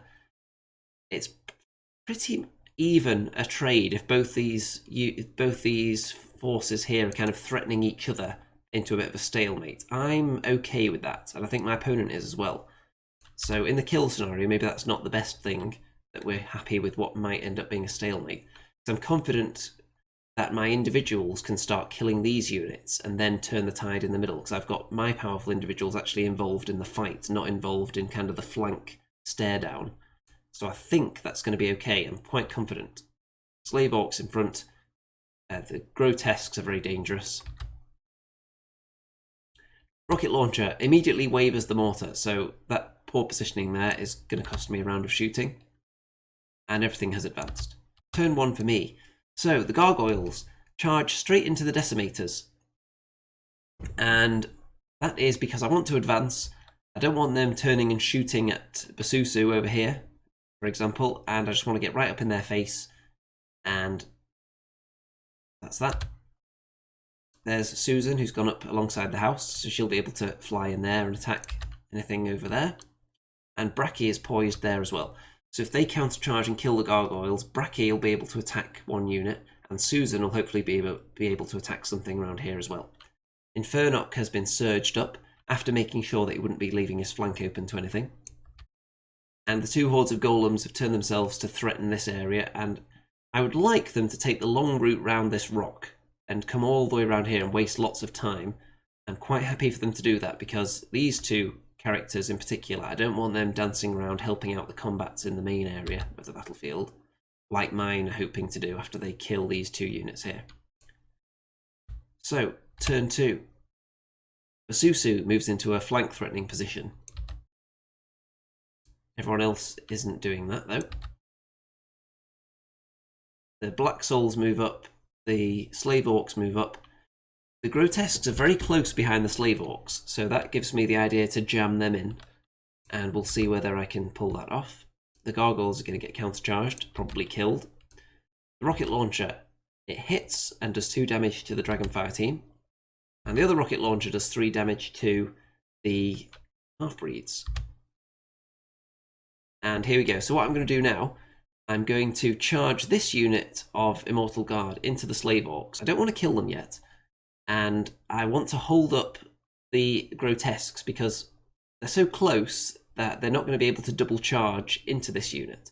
And I'm going to charge Infernoc into the Black Soul Horde because nothing will be able to see him to threaten his flank at this stage. And it gets him out the way, out of harm's way, and I can advance the Half-Breeds up into threatening position then.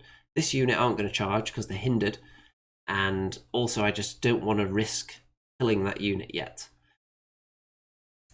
And the Gargoyles are dead now, as expected, and they overrun.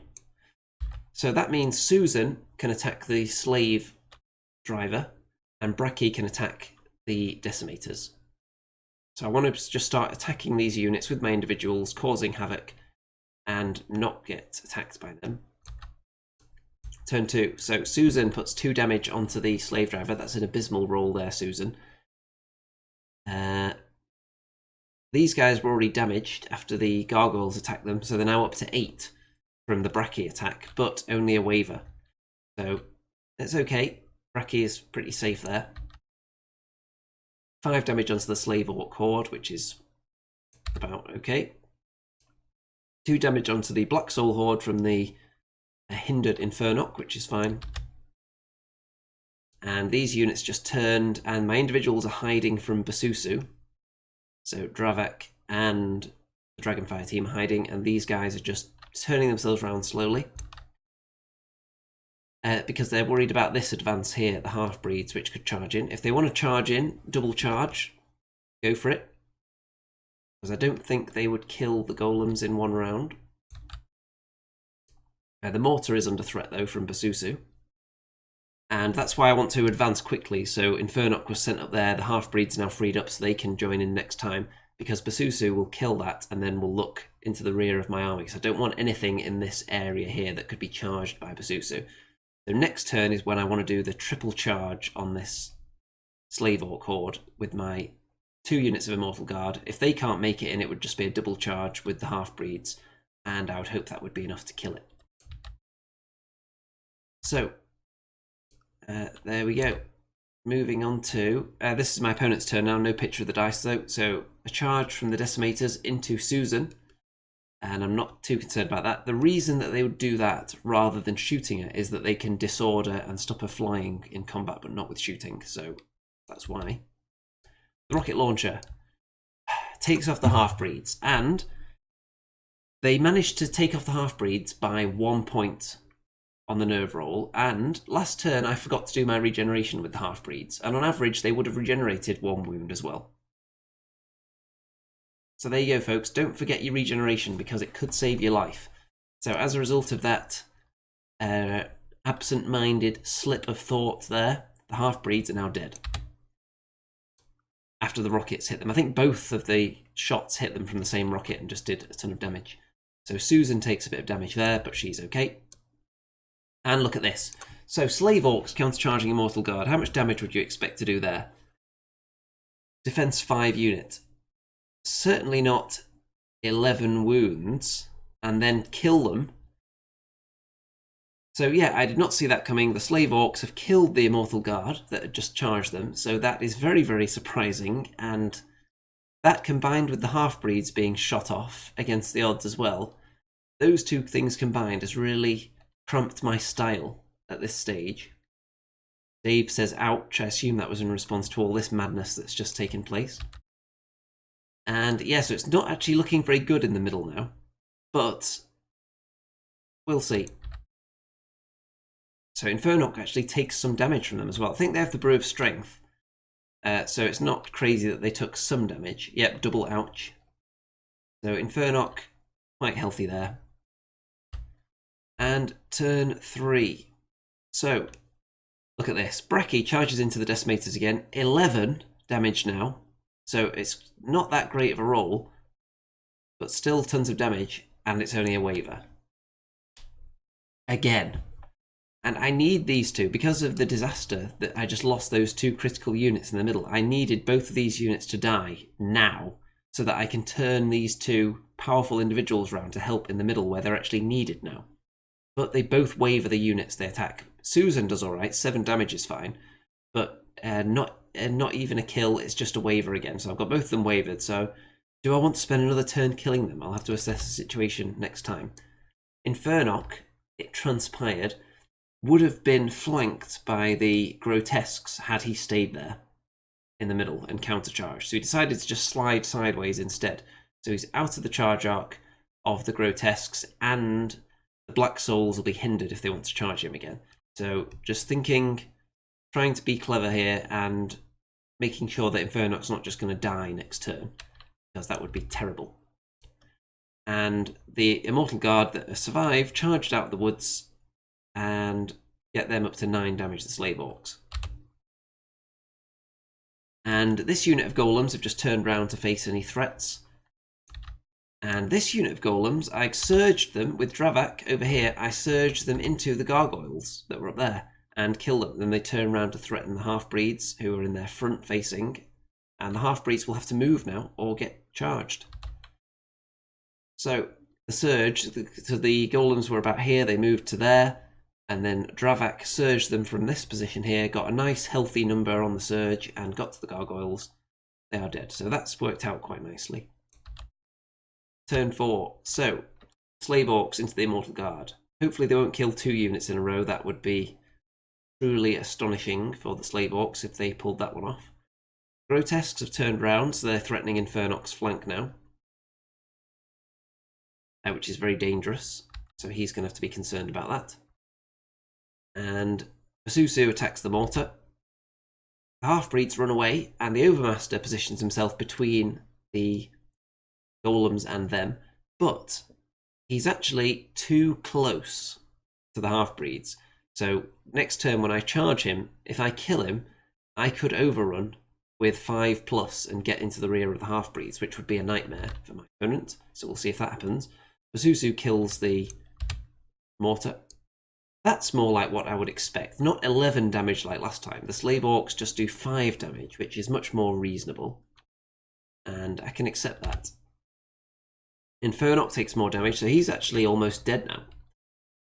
So, on 10 wounds, I've got a dilemma at this stage. So it's a bit blurry, but I have a decision to make. So those 2 units were both wavered, those Decimator units, so they weren't able to ground Basusu.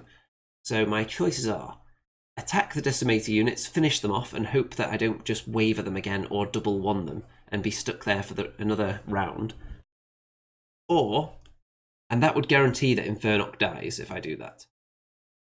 So, because the best I could do would be to charge those guys and not kill them because he doesn't have enough attacks, or turn him sideways and surge into this unit hindered, and certainly not kill them either because he doesn't have enough attacks.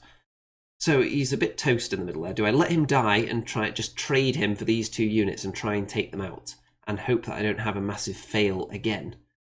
And I decide the other option is I need something big in this game. I don't think just killing those 2 is going to win me the game.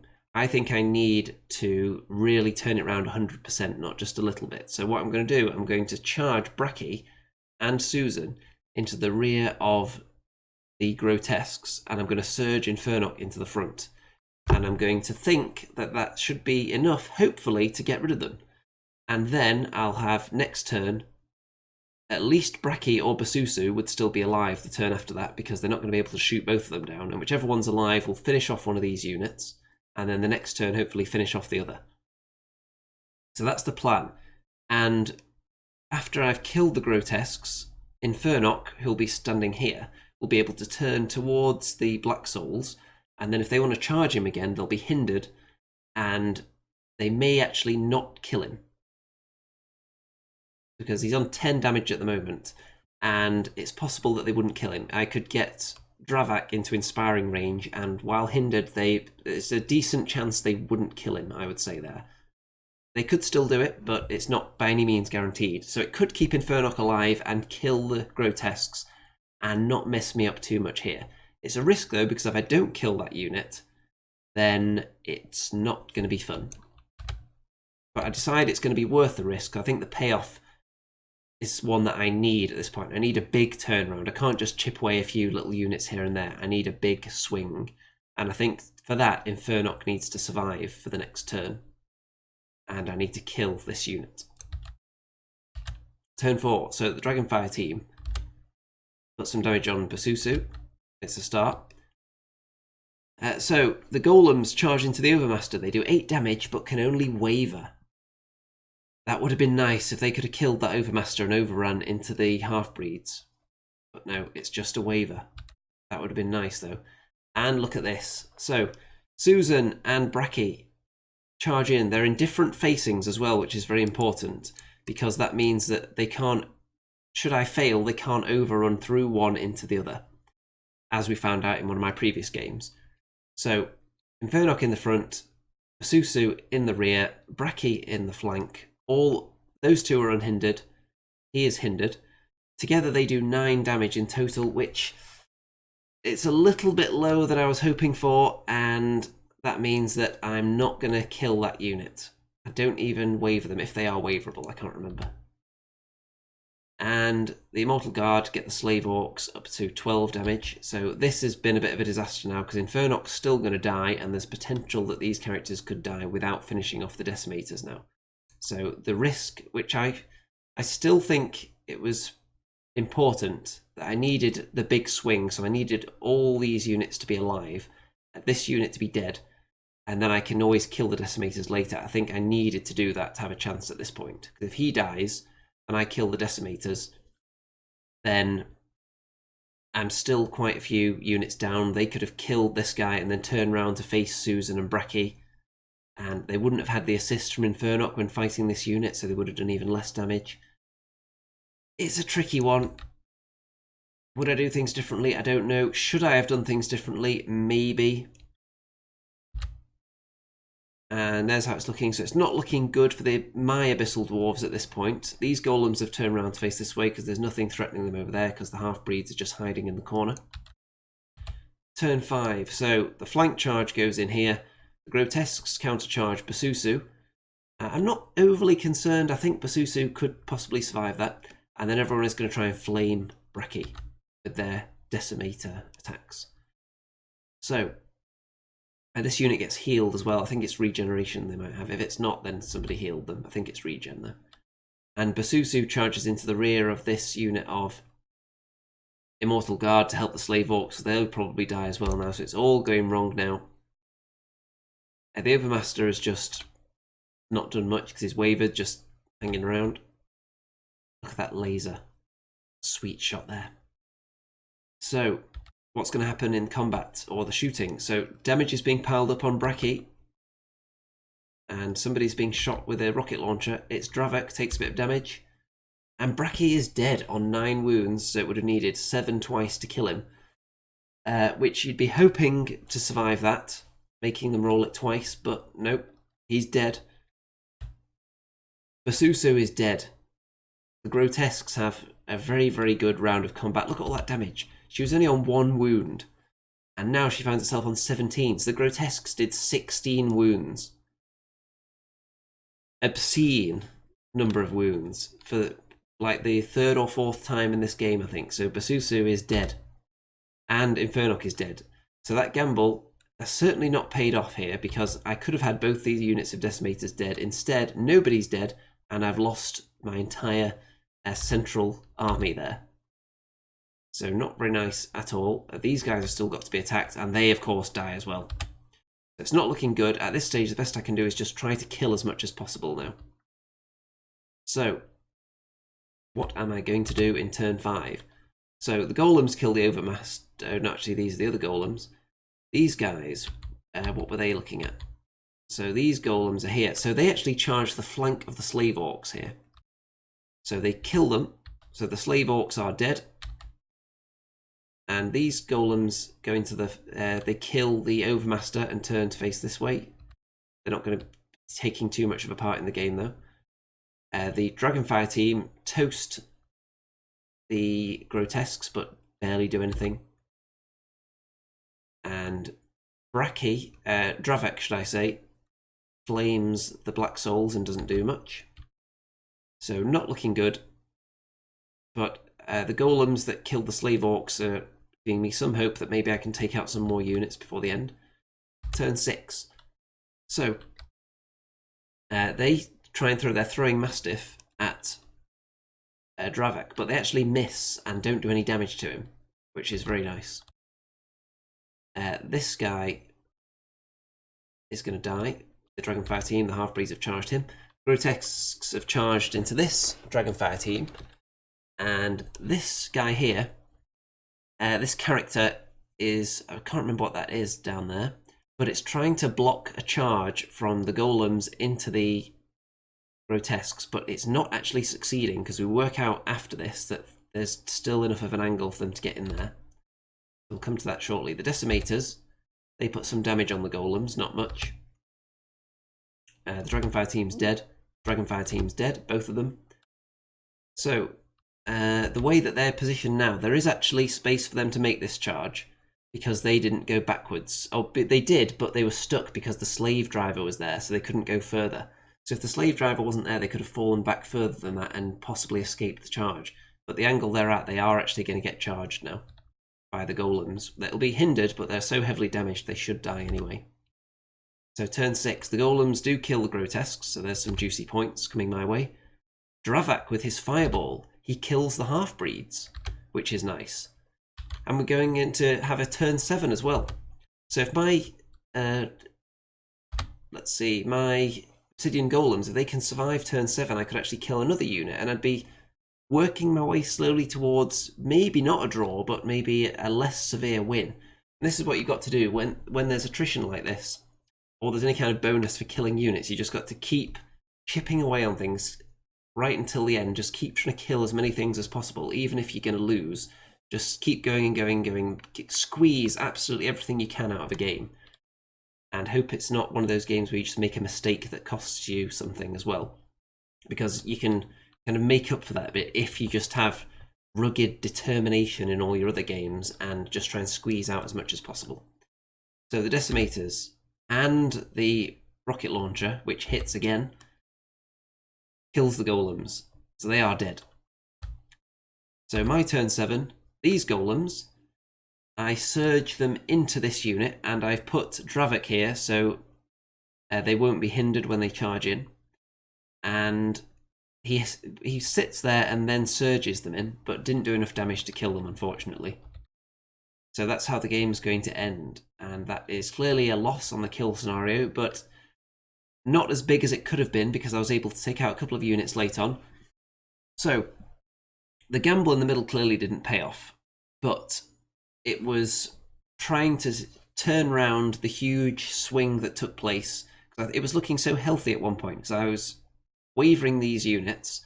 I had multiple units of Immortal Guard and half-breeds staring down this horde. The grotesques were trapped, but then the half-breeds being shot off by the super accurate rocket launcher, the Immortal Guard being killed by an obscenely high roll from the slave orcs. Those two things at the same time forced me to totally rethink my strategy. And at that stage I was thinking, I can't afford to lose anything else. I need to take a risk to try and preserve the life of everything. So the only way to do that is to abandon trying to kill these units. But obviously the fact that it didn't work out, whenever you take a risk and it doesn't work, it always looks bad. So had Basusu and Braki spent that turn killing those two units, Infernox still would have died, then they would have been alive, and they possibly could have attacked something. If they'd had the same rolls that they had when they did attack the grotesques, if they did that but later, then it still wouldn't have killed the grotesques, and the grotesques then killed Basusu the next time they attacked her, Basusan, Queen of the Gargoyles, in my army. So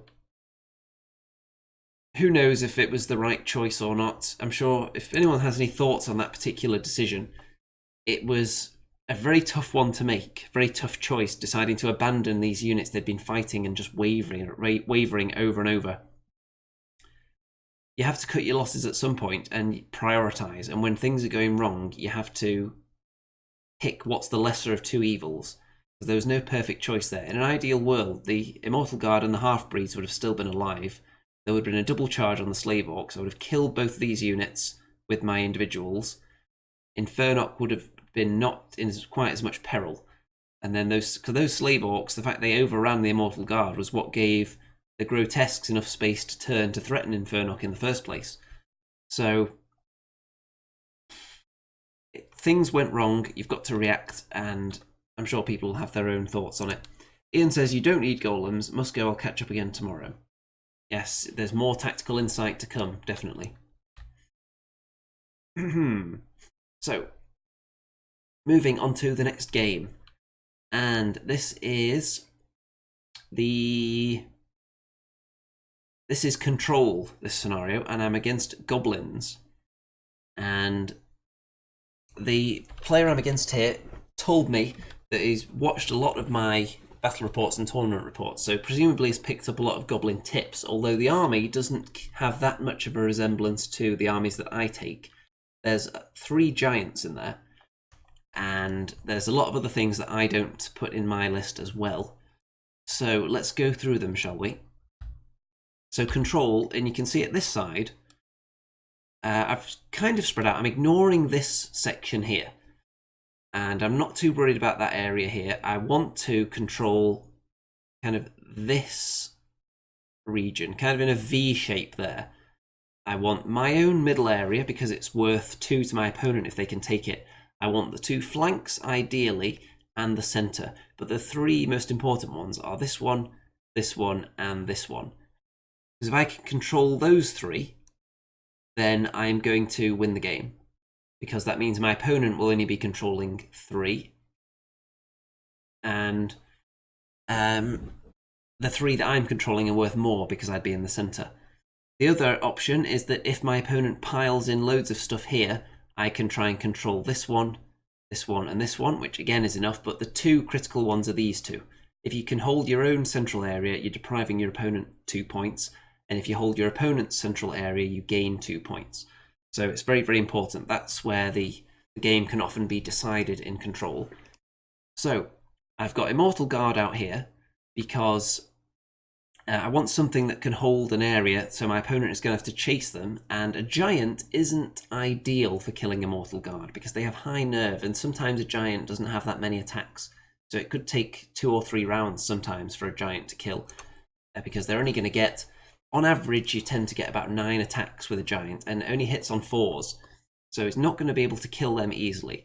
I've got Basusu here, who is maybe a little bit of a decoy because Basusu can easily just run off somewhere else. But Basusu is going to jump out early on and threaten flanks. Now, one interesting thing about this table, I'm going to move myself to the other corner for this shot, because you'll see there are 5 pieces of blocking terrain.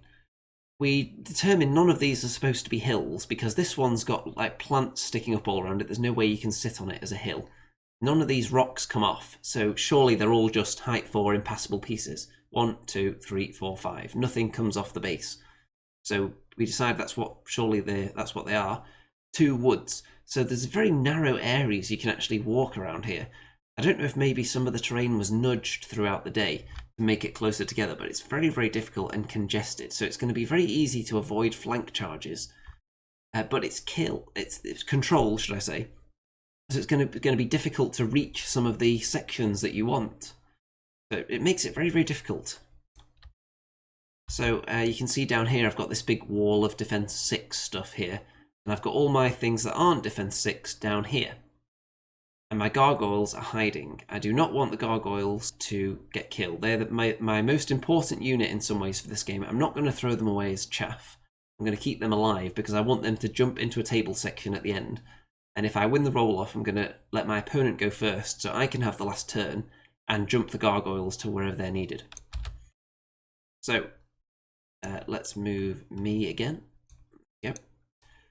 So I think I've pretty much described my decision making here. I've got Bracky down here as well. The mortar right in the middle.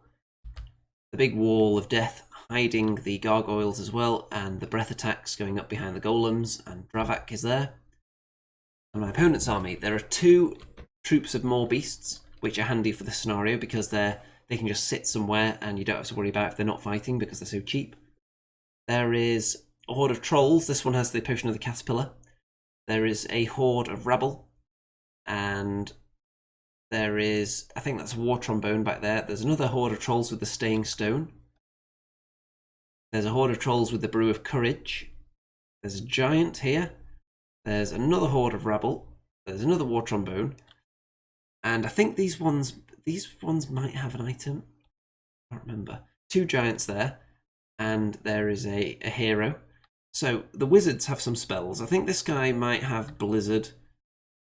There's one over on this side somewhere. I think, where could he be? There's a wizard somewhere hiding that has Alchemist's Curse, I think. So that's not going to be fun for my defense 6 units. So I think there's one with Blizzard in there somewhere. And here's the point of view of my mortar, so you can see what I've set it up to shoot at either side of this big rocky area. There are some units I can target. There are lots of trolls that I'll be able to see in the first turn. Turn 1, I win the roll-off and let my opponent have it because I want to go last so I can jump between the table sections. So everything advances up, but there's some serious choke points here, so it's going to be really difficult for us to get any kind of combat going. Everything moving up a bit, giant positioning, and nothing much happens. Turn 1 for me, everything's moving up. Gargoyles still just chilling, everything going up. Basusu and Bracky are out in the open, so they are actually a charge threat now for the enemy, so they're going to have to be targeted. The mortar takes aim and lands 6 wounds onto the troll horde. This is the one with the brew of courage there in the middle of the battlefield. So that's a good start, and that gives me the idea at this point, if they don't regenerate too many wounds, or none at all, Basusu can actually charge them if they don't run away. So that's going to be my plan now, to charge Basusu into these trolls and try and finish them off, or at least waver them. Because look, there she is, poised and ready to strike. So if my opponent does not target Basusu and these trolls do not run away, they are going to take a Basusian charge. And you know Susan is very, very angry after her mediocre performances in some of the games so far. She's done alright at times. Turn 2. So, more repositioning going on. The giant is a threat to the Immortal Guard now, so they're going to have to move up and close the distance on him. And over here, they're moving into this choke point. There's the wizard with Alchemist's Curse, so he's going to be able to just cast that into my golems. And he's set this up now, so if I charge through into these guys, he'll have a flank on there. And over here, everyone's moving up to get in range for the breath weapons to have a go at Bracky. And they start shooting him from 2 to 5 to 9 damage, and Alchemist's Curse puts wounds onto the golems, and Bracky becomes wavered. So lots of breath weapons to the face from behind that unit. There's a water and bone. I think there's a Diadem of Dragonkind Flagget there, and I think there's another one with Banner of the Griffin as well. That's around somewhere. That might be on the other side though. Turn 2 for me then. So what am I going to do now? Those trolls haven't moved, so Susan can charge them, and if she kills them, she's out of the sight arc of that giant, which is nice. And everything else can start pushing up here. You'll see what I've got in mind in a second. So turn 2, they've positioned themselves. So Infernock has made sure that no one can charge him in the flank, including the trolls from up here. And he's gone in front of the golems because that means the golems can't be double charged by 2 troll hordes, which is pretty much the only way they were going to die at this stage. And I'm not sure whether a double charge would have even been possible with the small space going on here, but you never know. Susu actually killed the troll horde, so they only regenerated 1 wound last turn, and I think she did 7 more damage to them and then killed them. So very, very good work there, Susan. And they are dead. Good start. Bracky backs away a little bit towards the woods because he doesn't want to get shot to death too much by units that are staying back. The Immortal Guard have moved up a bit, and the half-breeds are positioned so that they can see up here because the unit of Immortal Guard are closing in on the giant. So if the giant charges into the Immortal Guard, the half-breeds will be able to see him because he's only up there, and they will be able to charge him. So the giant will probably not do that because he wouldn't kill the Immortal Guard in 1 round. He'd be pretty lucky to take them out in 1 go, and then the half-breeds would flank charge him, which would be bad news. So there we go. It's very, very congested here. That unit at the back there is actually dead, by the way. Turn 3 for the goblins. So more repositioning. No charges from here yet. The breath weapons have moved out so they can have another go at Bracky. The giant decides, probably wisely, not to charge in there and get flank charged by the half-breeds. He runs out of their charge arc instead. And over here, the war trombone has moved forwards. So, laying down the gauntlet now, do you want to attack my war trombone and then get multi-charged or not? Because that unit has the caterpillar, so it doesn't matter that they're in the woods. So, what I'm actually going to do in the next turn is, provided I don't get killed by a war trombone, I'm going to charge Infernock into those trolls, charge these golems into the war trombone, because everything is so tightly packed here that there's not going to be enough space for a double charge into Infernock, with one of them being a flank, because he's not going to kill the troll horde in the first round of combat. Definitely not. So, the fact that they would be pressed up right here after killing the war trombone means that there wouldn't be enough space for them to flank and this unit to go in the front of Infernock. So we'll see that when we get to it though. So Bracky takes tons more damage from shooting and he's going to die now. And this unit takes some damage as well from the trombone, I think. And Bracky is dead, which is unfortunate, but there's a lot of shooting over there. And that's it for the turn.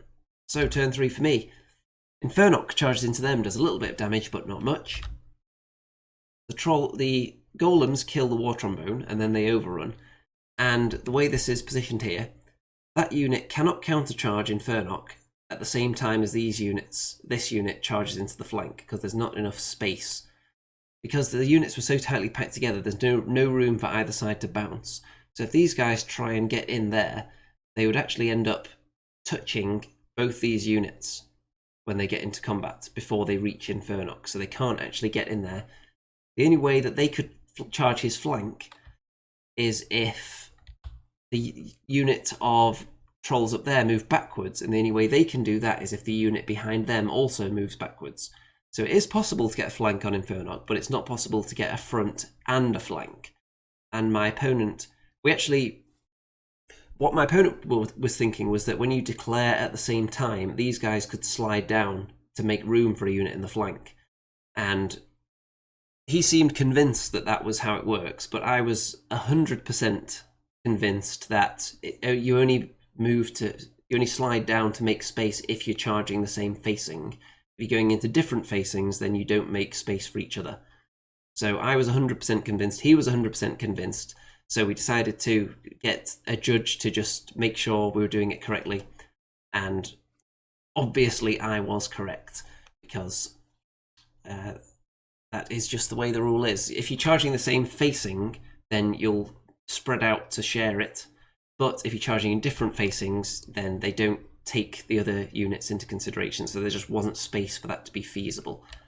So these goblins have been double charged by my half-breeds, who will be charged by a giant afterwards, but I'm willing to accept that because he probably won't kill them in one round unless he rolls a really high number of attacks and then hits a lot, because he's only hitting on 4, so it should take him 2 turns to get through them, ideally.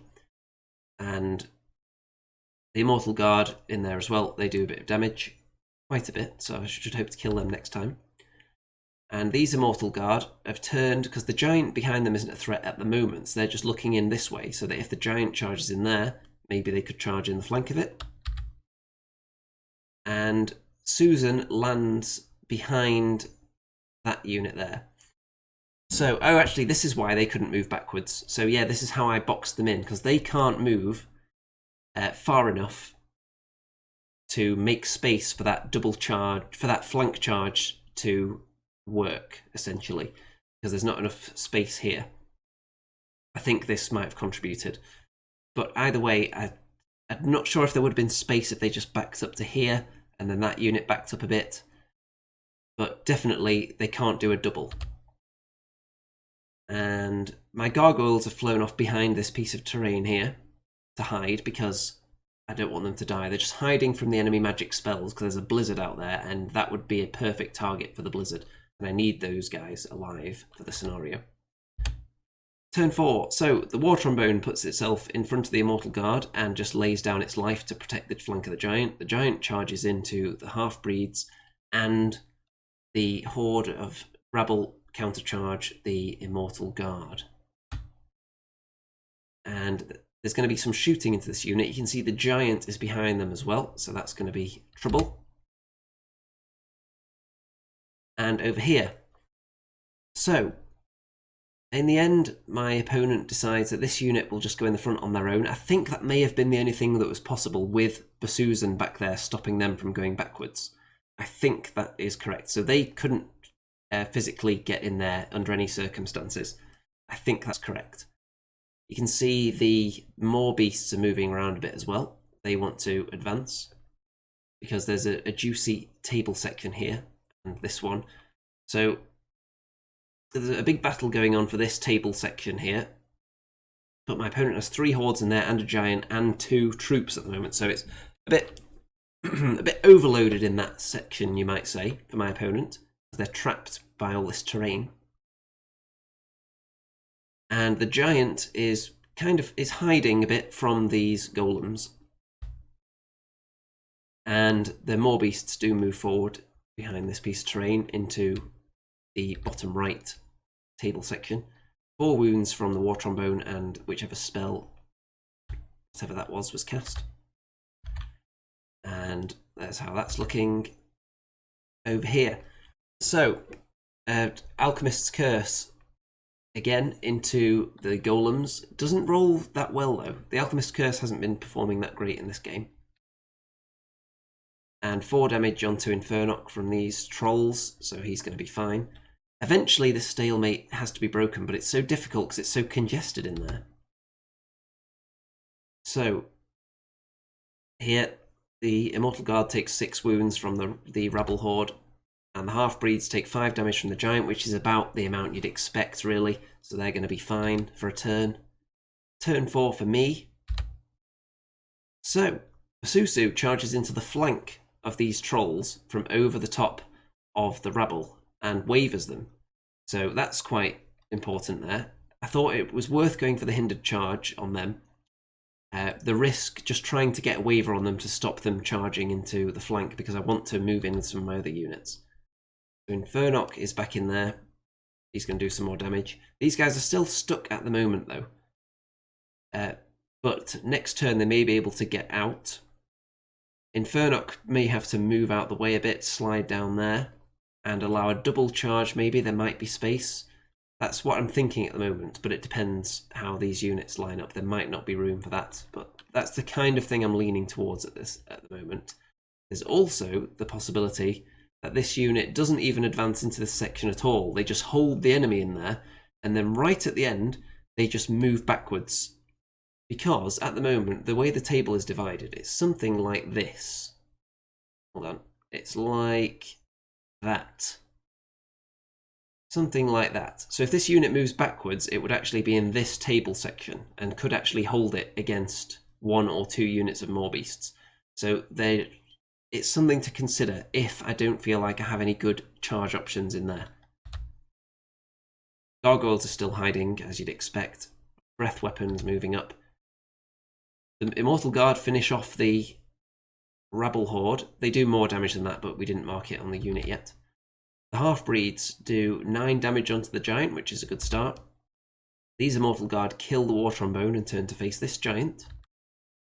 And there's how it's looking. So, like I was saying, the table is divided like something like this. It goes across the unit at about that point, I think. So to get the majority into this section, and then it cuts like about there. So to get the majority in that section, they just have to go backwards. And the Gargoyles are currently holding this area. Over here, I've got 3 units still alive that can hold table sections if they can get through the Giants. I've got these Golems that want this section very badly, because the way that the line's drawn on here is kind of like this. Something like that. So currently, the only enemy unit in their home central section is the Giant. And I've got the Golems heading that way, who are going to try and charge the Giant soon. And that's my plan. If I can keep all these units here boxed into the corner, because most of that stuff in the corner is dead, by the way. They're alive, they are alive, they are alive, and there's some trolls there. So there's 3 hordes and a Giant in this corner. If I can keep them stuck so they're only controlling this one section, and then at the last second I can claim the middle here, and I could claim this section with these Golems. The Gargoyles are always around to maybe contest an area if need be, and we'll see what happens over here as well. I wouldn't expect to lose all 3 of these units next turn. Turn 5. So, there's a countercharge there into Infernoc again. These guys actually move backwards, which I am quite happy in some ways about, because it keeps them boxed into that area. And Susan is still in there if she wants to fight them. And these guys do move backwards now. So they were wavered, by the way, so they can only move back rather than staying where they were. So they've moved back out the way. So there are going to be more options for multi-charges potentially coming up in a minute then. Or it would probably just be a flank charge, because they would have to get out of the way. But they would have to not die. But look at all their regeneration. I think they could get back to 1 wound by the looks of it. Very nice. So, they're not alive. Anything in that corner is just out of the game. That's the dead pile. They are still alive. So in the middle, the Giant charges into the Immortal Guard. This Giant actually runs away. Because my opponent is probably thinking at this point, I don't want to be standing right there, because there's a breath weapon that could just pop out and shoot me. There's Golems that could turn around and go that way and then get surged into the Giant, which would mean that he doesn't have anything to claim this table section with.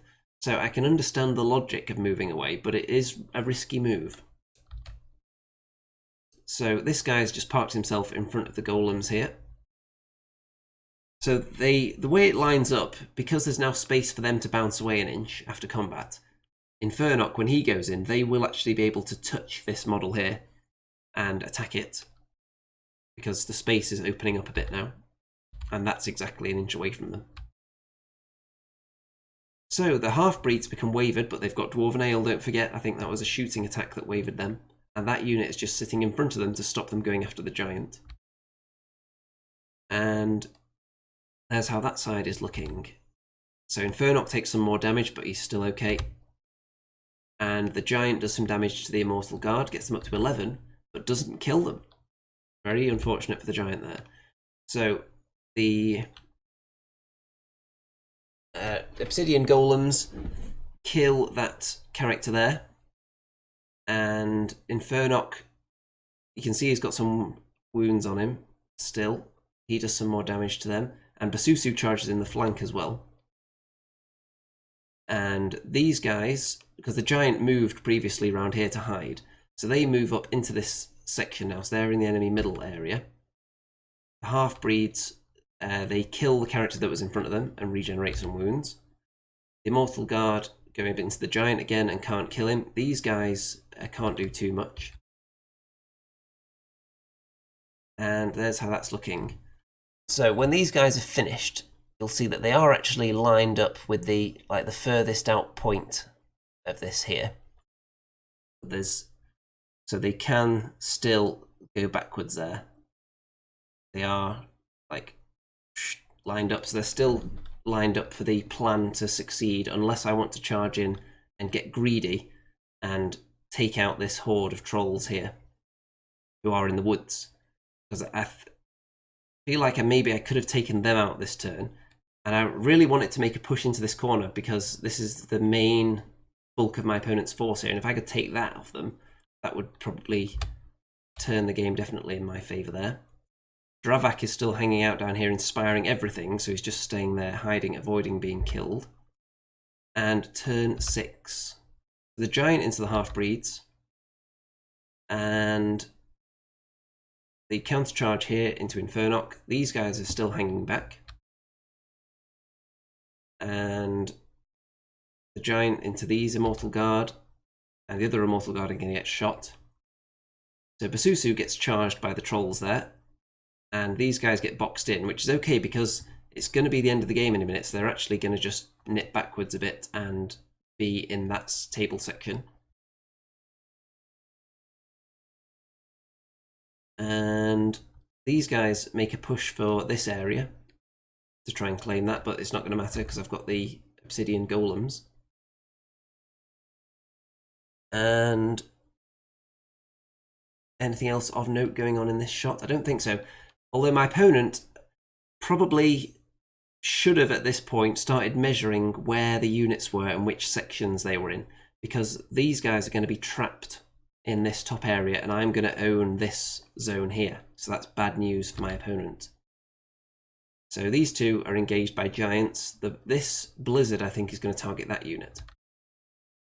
So the blizzard, it kills them. So Immortal Guard, they were only on 6 wounds previously, but the blizzard is enough to take them out. Oh dear. The giant takes out that Immortal Guard. That giant takes out the half-breed, so I've lost all my units over there now. So what am I going to do in my next turn? Infernoc is going to try and kill something else. These guys are going to charge the giant, because I measured before this, and 24 goes up to something like here. Somewhere around that area like that. So the giant, I think, is in this section. These guys would still be in this section even if they attack him, but those guys are trapped in there. So I would own the enemy middle area by having a horde in there. I would own this back section here. And if I needed, if these guys had been more aggressive and got into my central area, I had the option of charging this guy in and then changing the facing on these golems to down in this direction, and then surging them forward into my home territory to make sure they weren't claiming it, but they're just chilling out in that corner at the moment. And I've got the gargoyles in my home zone. Infernoc takes more damage there, but he's not dead. Basusu isn't dead. And on my turn, so they move. You can see that they're not perfectly lined up there. That's not very accurate, that movement there, but you get the idea. And Infernoc has gone into there. And the golems have charged into the giant. So the dividing line is somewhere like here. Like that. And also it is moving the wrong thing here. Also like that. So the golems are definitely in there. I think they may even have been able to get the majority of their base in this area just by pivoting, but just to make absolutely sure. Not if I don't think, maybe if they'd attacked him they could have just fallen backwards D3 and it would have done the same thing, but you could always double one him and then only fall back 1 inch. I'm not sure whether that would have done it. Just to be absolutely safe, they just shuffle backwards into that zone and they are nicely in there. The giant is stuck in here. Look at all this wasted unit strength here. there's 3 hordes and a giant all in this same table section because it was so congested here they just couldn't get out. So I've been able to box them in, prevent flank charges to keep my units alive, and then at the last minute steal some table sections. These 2 giants are holding sections though, so we'll see if the game ends. Oh, actually this Dragonfire team killed off one of the Moorbeast troops as well, so there's only 1 in there now. So if need be, what I could have done as well, like I said, I could have surged the golems into my middle home area and maybe moved the gargoyles to contest an area somewhere else if required. So I did have some options at the end, depending where the enemy were located. But they own nothing because they're sharing with this unit. They have this section, clearly, so they've got 1, 2, 3 for the 2 giants. I've got the enemy home section, my home section, and this corner, which is worth 4.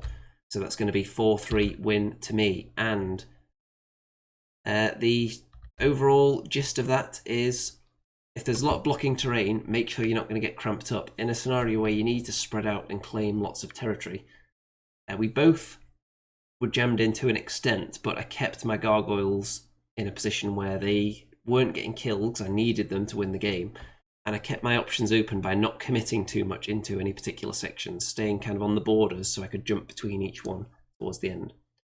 Raphael says hello. Hello there.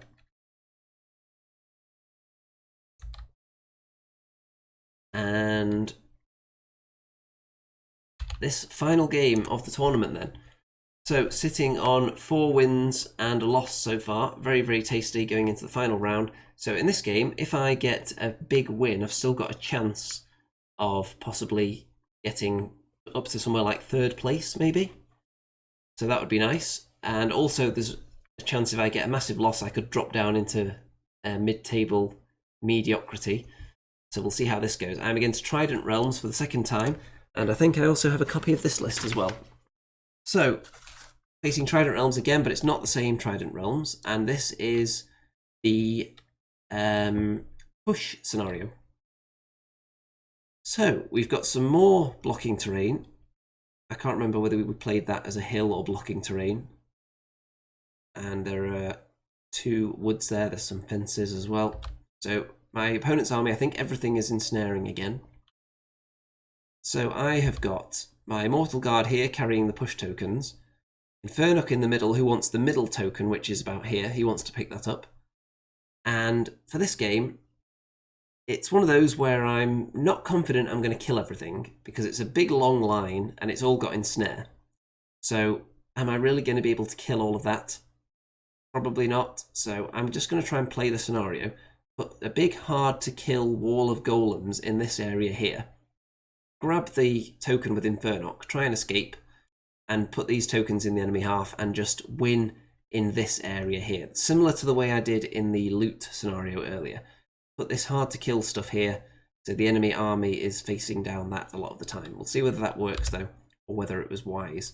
So on this flank with the token we've got Basusu and the gargoyles, so that they can move up here and threaten the enemy flank to stop them advancing, because most of the enemy shooting is on this side. And there's the tokens. There is the big wall of death with Dravak and the breath weapons behind. The mortar in the middle, and the Immortal Guard there. My opponent has 2 Nookers, so these have 6 attacks each, but they are quite powerful. And that would be the Centurion. Then there's the Thule. So I pity the Thule. 2 tokens on them. And here there are 2 regiments of the Heart Piercers, and they have their formation again, same as before. There is a Thule Mythicon, who has Alchemist's Curse 10 right there. There is an Aeneid Envoy with Teleport and Blood Boil there. So we're seeing lots of these unique spells that I haven't played against that much. I haven't faced much Alchemist's Curse or Blood Boil or Teleport ever since they came out. Most of the people I played do not use them. I've seen a lot of Blizzard, but not those. This unit here is... what is that unit? That is... that will be the Depth Horrors there, I think. They've got the Orcish Skull Pole. Over on this side, we've got more Thule, and we've got a horde of Ensnarers. And between them, there is a hero as well. I think that one is the Ector. It might be. I don't remember. I think it is. There's the token in the centre, which Infernoc would like to get his stony mitts on. Turn 1. So I have the first turn. I can't remember where. I think my opponent might have encouraged me to take the first turn here by winning the roll-off. So immediately, these Immortal Guard abandon this flank. The Mortar's not too happy about that because it's going to get killed by very fast enemy units. The Nookers are speed 9, so they'll be able to get up there and kill it in turn 2. But the Immortal Guard just don't want a piece of that action. They're just running away. And they just want to put up a bit of a barrier around here, this kind of line on the battlefield here to hold up the enemy. I think they would just die if I left them there, so let's just abandon post immediately and help out on this side. We'll see whether that's wise later on. The Mortar, straight away, it hits on the Depth Horrors and does 7 wounds. Nice one, Mortar. And the Golems move up. Infernoc is surged forward because I want him near that token very soon. Bracky is up there. We'll see what the enemy can do. They've got a lot of shooting. So these guys have moved up. At some point, the half-breeds are going to go in front of the Immortal Guard because they've got the tokens. So they don't want to take too much part in the game. They just want to hide with the push tokens. Azusu and the Gargoyles are looking into flanks now. So if the enemy come forward, they will get attacked in the flank, which is bad if you're a big wall of ensnaring. But they have to come out because they can't just let me have this token and run away with it. So some of the units will have to move. Turn 1 for the Trident Realms. And you can see that they've moved the Nooker into this area here. So the Immortal Guard are going to have to turn around again. But that's okay. And this hero as well. This is a Centurion. He's actually got the Wings of Honeymaze, actually, which I totally forgot about at this point in the game. And you'll see why my next move was bad, because I forgot he had the Wings of Honeymaze in a minute. Another Nooker there. I think they have Pathfinder, but not Strider. So I don't think there's any fences around here, though. And there is the Thule with the tokens, but I don't really care about them. If he wants to get those 2 push tokens into my half, I don't care, because I want 3 tokens in his half. That's my plan. So these guys just position themselves so they're not going to get flanked by Gargoyles, which is the most important thing. And then down here. So something has taken 10 wounds. What is it? What is missing from that area of the table? It is the Obsidian Golems get shot to bits. 10 wounds and they are dead immediately. So wow, wow, wow.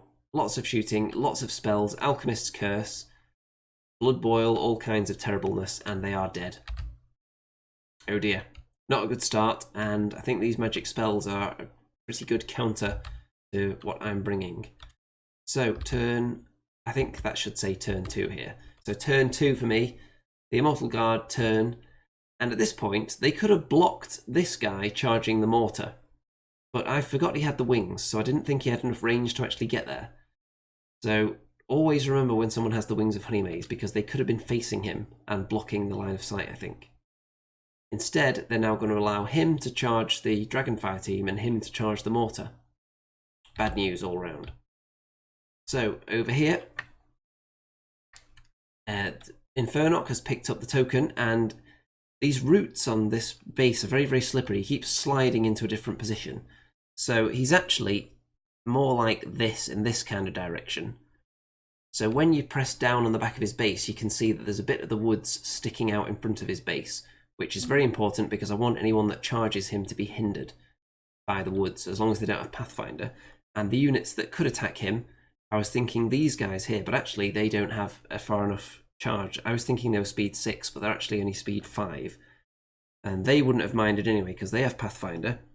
The Depth Horrors do not have Pathfinder, though, so they will be hindered by that tiny bit of forest sticking out in front of his base if they attack him there. Golems are up there in support. And I surged them, but I didn't want to surge them into a position to get flanked, so I angled them so they would touch Infernoc's base and only get surged a little bit. And Bracky is hanging out there as well. Over here, Basusu has flown off up there, behind enemy lines. So when like I did last time I was facing the Trident Realms, when someone charges into an ensnaring unit, Basusu can help out by charging a different facing. Gargoyles, who were, I think in the last turn, they were pulled closer and disordered by, I think, the Siren. That might be the Siren, I don't know. And I think that's right, and they just move back a bit. Yeah, I can't remember which guy is the Ector. One of these. There's lots of little heroes around the place, as I mentioned.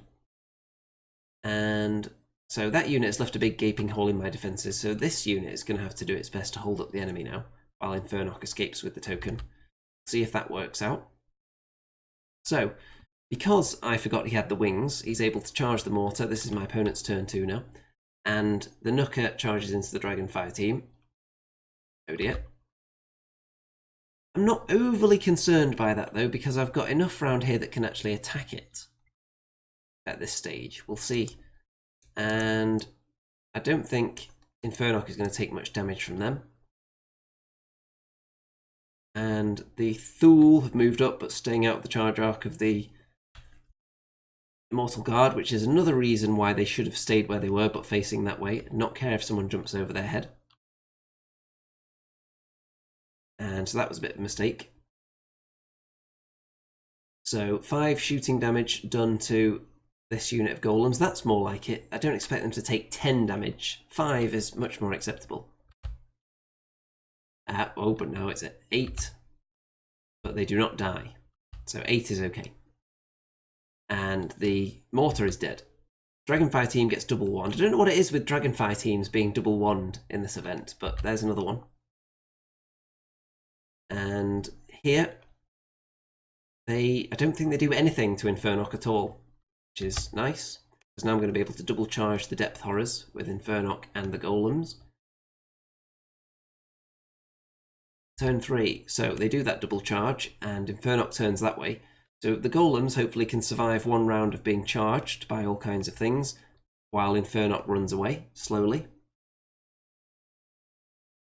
And, yep, so if they die next turn, then maybe it'll backfire a bit. But if they survive a turn, he can move 5 inches away, and he'll have another round to escape.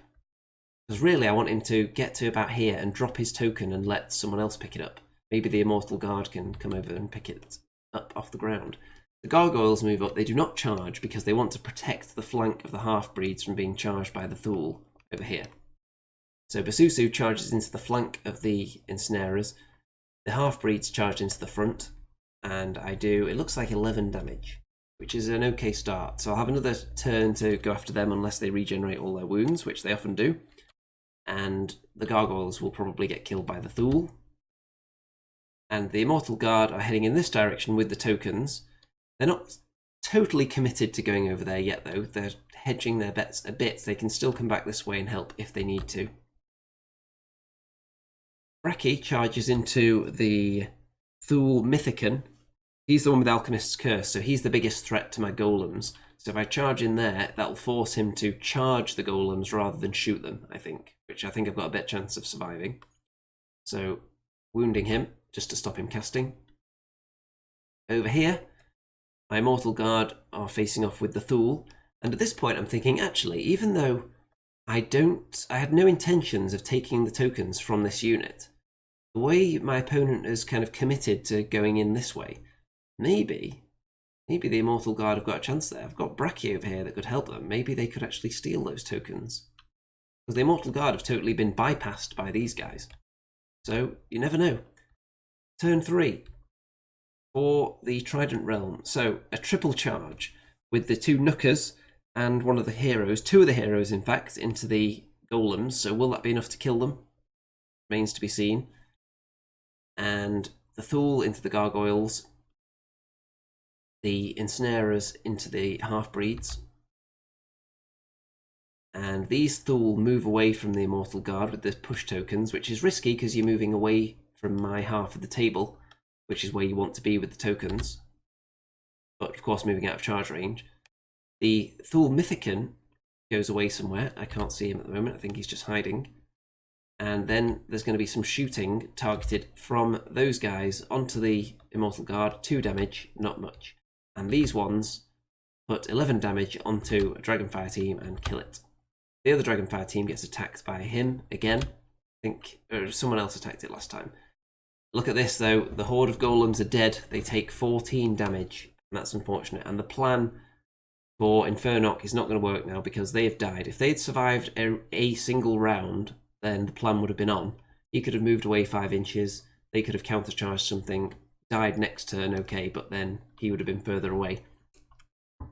So instead, I've got some important decisions to make in a minute. So, what I'm going to do here, because the gargoyles are going to die, when the half-breeds charge into those guys again, because they're going to live. In fact, I'll just go through that and show you what happens here. So they get wavered, but they've got Dwarven Ale. So even if they fail, they can still move out of the way for the plan that I shall describe in a second. The gargoyles die, and they stay there. So that's the end of the turn.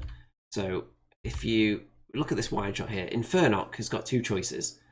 Keep running away and get rear-charged.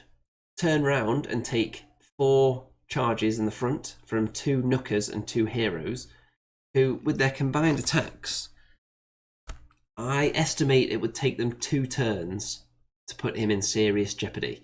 And in the turn between those, he probably wouldn't kill any of them. So the Nookers are 13-15.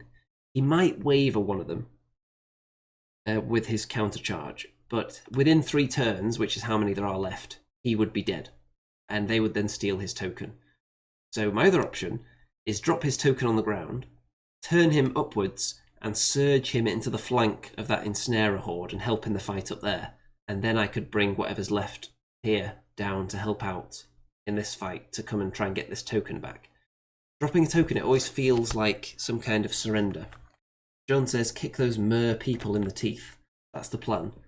So, Infernock, does he stay there and ultimately die, probably, and surrender the token, or does he try and do something, surged up there, into the flank of that unit, and most likely kill them with the help of the other units there, but drop his token on the ground? He could drop it here, or here, so it's as far away from the enemies and my half as possible, but it's such a tough decision. In the end, I'm going to decide to drop the token and go for the surge, because I'm not confident at all that he would survive the game. Even if I'm trying to heal him up with Fireball with this guy, that means I'm close enough to do Fireball. It means I'm close enough to be attacked by the Centurion, who is down here somewhere. So that means he would die after 1 round of trying to heal him, most likely. So there's that waver. Gargoyle's dead. Turn 4. So, the Thule, these are the ones that are carrying the tokens on the left. The Immortal Guard have pushed right up as far as they can, and Bracky has charged them in the flank. And my opponent must be thinking, have I over-abandoned my flank now, where I actually need these tokens? Because Bracky is in there, and he is a serious dude. He has put some damage on them, and maybe they won't be able to hold on to those tokens. And also, it's worth pointing out that the center line in the table that you have to be entirely within with the tokens, the center line is somewhere about here. So they are not currently in my half, so those are only worth 1 point at the moment. And so I do pull off that surge into the flank of the horde, and the half-breeds passed their Dwarven Ale and went in the front, Suso in the flank. All that was enough to kill it. So now Infernock can turn round, half-breeds can turn to face the Thule, and Pasusu can help out somewhere else. Now, at this point, that's where Dravik is to do the surge. The Immortal Guard with the tokens decide they're not needed in this game, so they're just going to run off and hide. Because I'm quite confident, actually, in the left flank now that I'm going to be able to take those tokens. So these guys just want to live and get me more points. My other option would have been to bring them up here and maybe fight the Thule with them. But I don't want to risk them being killed and having the tokens stolen, you see. If I had them here, then maybe the Thule could charge them, steal the tokens, and then overrun and advance down there, and it's all kinds of weird and tricky stuff that could go on. But it was an option to get them into the game, but I decided to leave them out of it because I'm confident enough in the left flank now, because I think that looks quite spicy. The enemy have put so much in the middle to try and get this token, they might have abandoned their other 2. So turn 4 for my opponent. And all this shooting stuff is converging over here to try and get rid of Bracky and the Immortal Guard to protect the loot, the push tokens there. And they move a little bit that way.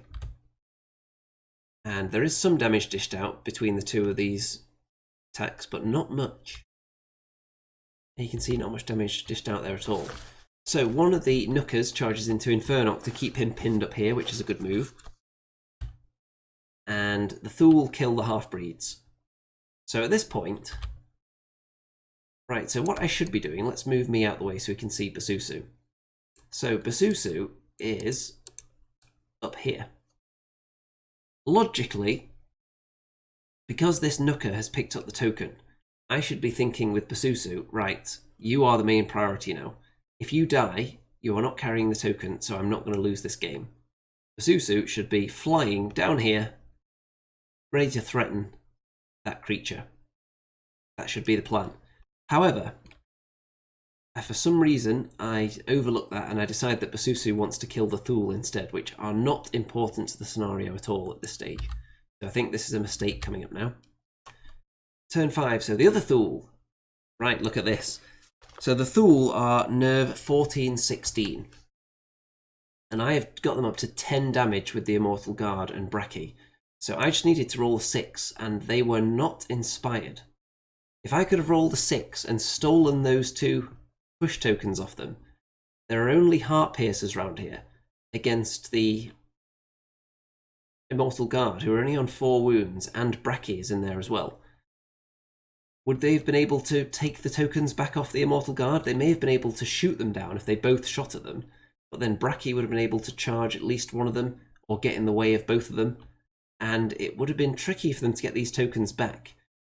If, for example, I stole the tokens and then overran forwards, they certainly wouldn't have been able to pick them up and get into my half with them. So the fact that they have survived that way, I only needed a 6 to kill them, is very disappointing. I think I rolled 3, so terrible. That would have been really good there, and I think I would have been on course to, at minimum, get a draw, but quite likely get a win out of it. And here, Infernock doesn't do much to the Nooker. Basusu went in there and didn't do that much by the looks of it. So Basusu should not have done that at all. Basusu should have done what I said and just charged or moved out the double because she hadn't been grounded because they killed the half-breeds. So they weren't really thinking about the scenario either, I think, the Thule, because Basusu could be key here, because if anyone could go down and kill the Nooker that's holding the token, it would be Basusu, because Basusu would have been wounding it on 2s with Vicious for a start. So could have definitely killed it next turn. So that was a mistake. And these guys are just hiding with the 2 tokens there. So there's not much done there. I think that's a 1, that skull from the Dragonfire team into that hero. And Dravak is hiding because he might be important. Because the Nooker up here, with the token, I might need to fireball him to kill him in the next turn. So I'm hiding to make sure I don't get hit with any spells. Because he was pulled by a siren, I think. Or he was hit by something that disordered him. So he couldn't use any spells that turn, I think. Turn 5 for the Trident Realm. So, well, because I wasn't able to kill them, that means that the Heart Piercers were able to both focus on the Immortal Guard and look at all that damage. Just really ridiculously good rolls there and killed the unit.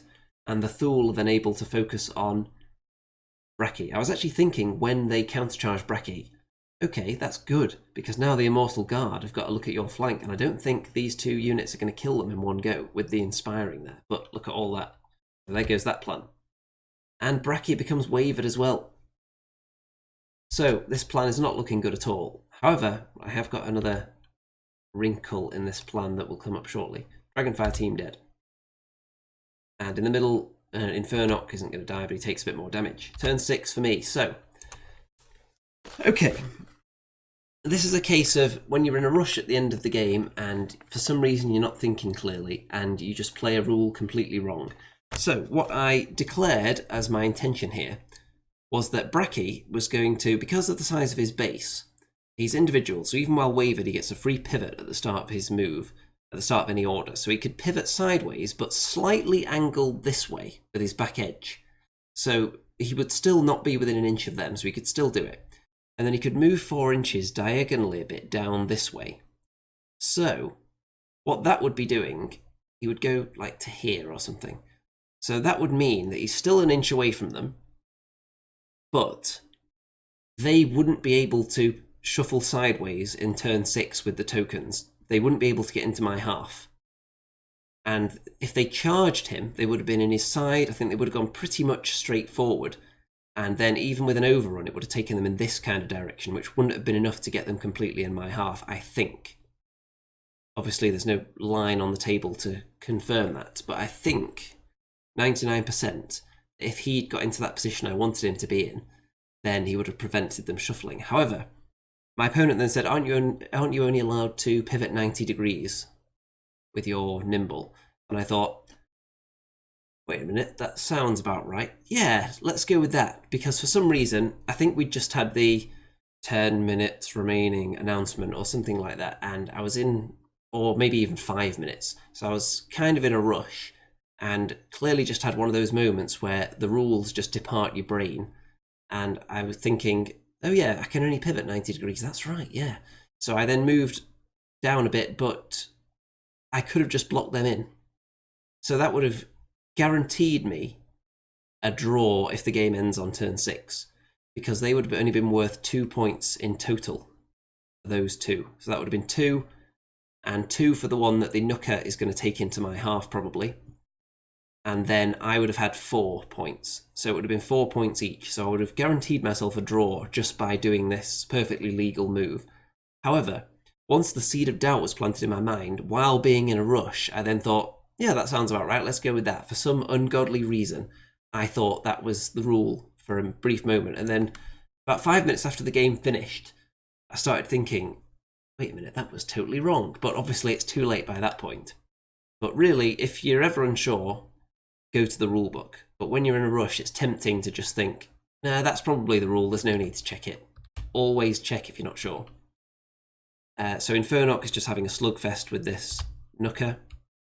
And my other plan here was for Dravak to kill the Nooker with his fireball. He did 4 damage, but couldn't quite roll high enough to do anything to that. But if we get turn 7, he'll probably be able to kill it with a bit of luck, because I'm out of range to be charged with a... It is a... I think it was a Centurion with the wings, which is lurking around here somewhere. And by the way, I think I may have totally missed out some important piece of information. Did I point out in my game, in my last game against the Goblins, did I point out that I had to stop partway through my turn 6 and not finish all my attacks? Did I point that out? I don't remember if I did, because we had a call of dice down, because we had the incident where we needed to get a judge to clarify one of the rules situations, and we ended up running out of time, even though my clock was nowhere near. I think I still had quite a few minutes left, but the round just ended. So I didn't finish most of my attacks in my turn 6 in that game, and we didn't even get to roll for turn 7, which is good in some ways because it meant my opponent didn't have a chance to counter my moves in terms of jumping into the table sections, but bad in the way that I wasn't able to finish any of my combats and get more points, tournament points. So anyway, moving on. I want turn 7 now, so Dravak can try and kill that. And Basusu kills the Thule, but totally pointless. Basusu, you should not have been doing this. You should have been moving into position to attack the Nooker, because you probably would have done more than 4 damage. You're a beast, Basusu. So there's how the battlefield is looking at the end of that turn. And so they're okay. This is a dead pile here. Don't worry about any of those units. And so in turn 6, for the Trident Realm, the Nooker moves away as fast as possible, which is only 5 because it's got the token, so not out of range of the fireball, so it is going to take a fireball to the face if we have a turn 7. And those guys are able to shuffle sideways because of my complete brain collapse for some reason at the end of that game. And these guys all shoot down Bracky, which wouldn't have mattered because they wouldn't be able to shuffle anyway, because that would have happened before the shooting. So I would have been, at worst, getting a draw out of it if I'd done that move. And there's the Centurion. So still nothing going on here. And we do not get to turn 7. So if I'd done that perfectly legal move, which I changed my mind on for some strange reason and decided wasn't legal, when it actually was, if I hadn't done that, that would have ended the game in a draw, which would have given me 5 extra tournament points.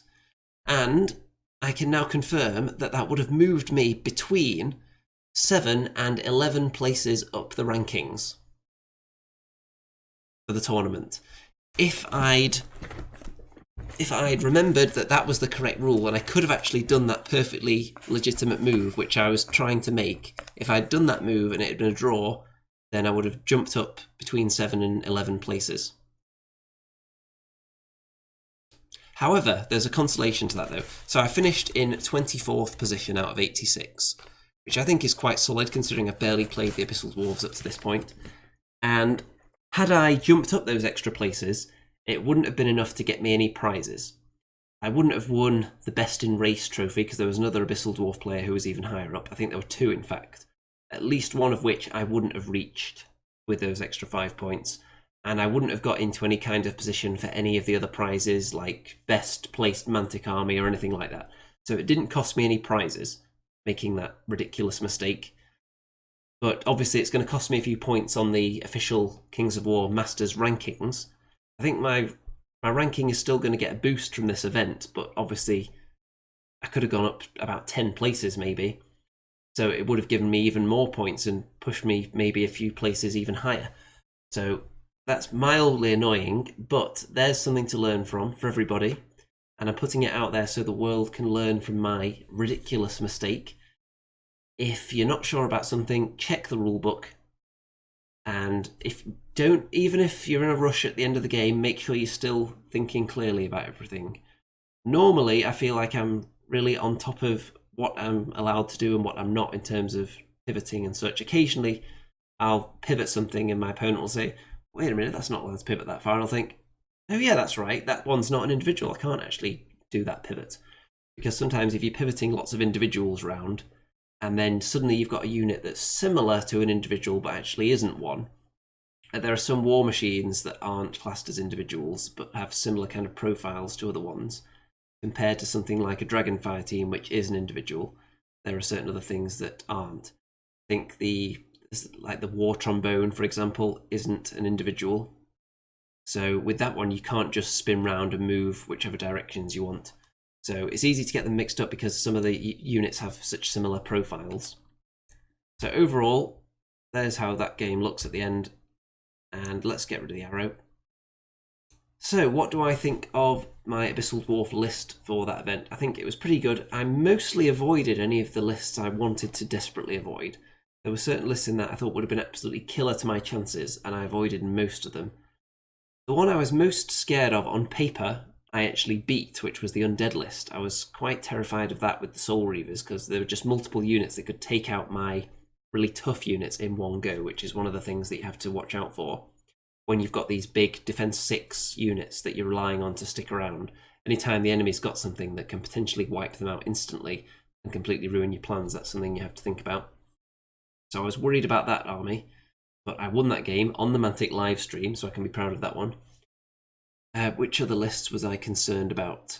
The Abyssal Dwarf list I was facing, I was kind of 50-50 on it, but I was confident the way the game started. I think my positioning was all pretty good in that game. I think that went rapidly downhill with a combination of some ridiculously good attack rolls from my opponent, which took out a couple of units that I was expecting to be alive, and then combining that with me taking a big risk that didn't pay off right after it. So that game was like a downward spiral. But I think my overall strategy for that game was okay. There are a couple of tweaks possibly. This last game, I did a few weird positioning things that maybe I would do differently, like the Immortal Guard over on the left. They ended up turning around quite a lot, and they could have blocked the Centurion with the wings from getting to the mortar, which would have bought me another turn for one of my war machines. And although that would have possibly stopped me if the Centurion had charged into the Immortal Guard, which it may have just jumped over their heads, but it wouldn't have been able to attack that turn because it wouldn't have been able to see. But if it had charged into them, maybe it would have stopped them being involved in that fight that should have probably got me those tokens out on the left and given them to the Immortal Guard. Even though they ultimately died, it would have been tokens on the ground that ensnarers would have had to try and get past Bracky to pick up, which would have been a difficult task. That would have meant a turn of probably not shooting at him.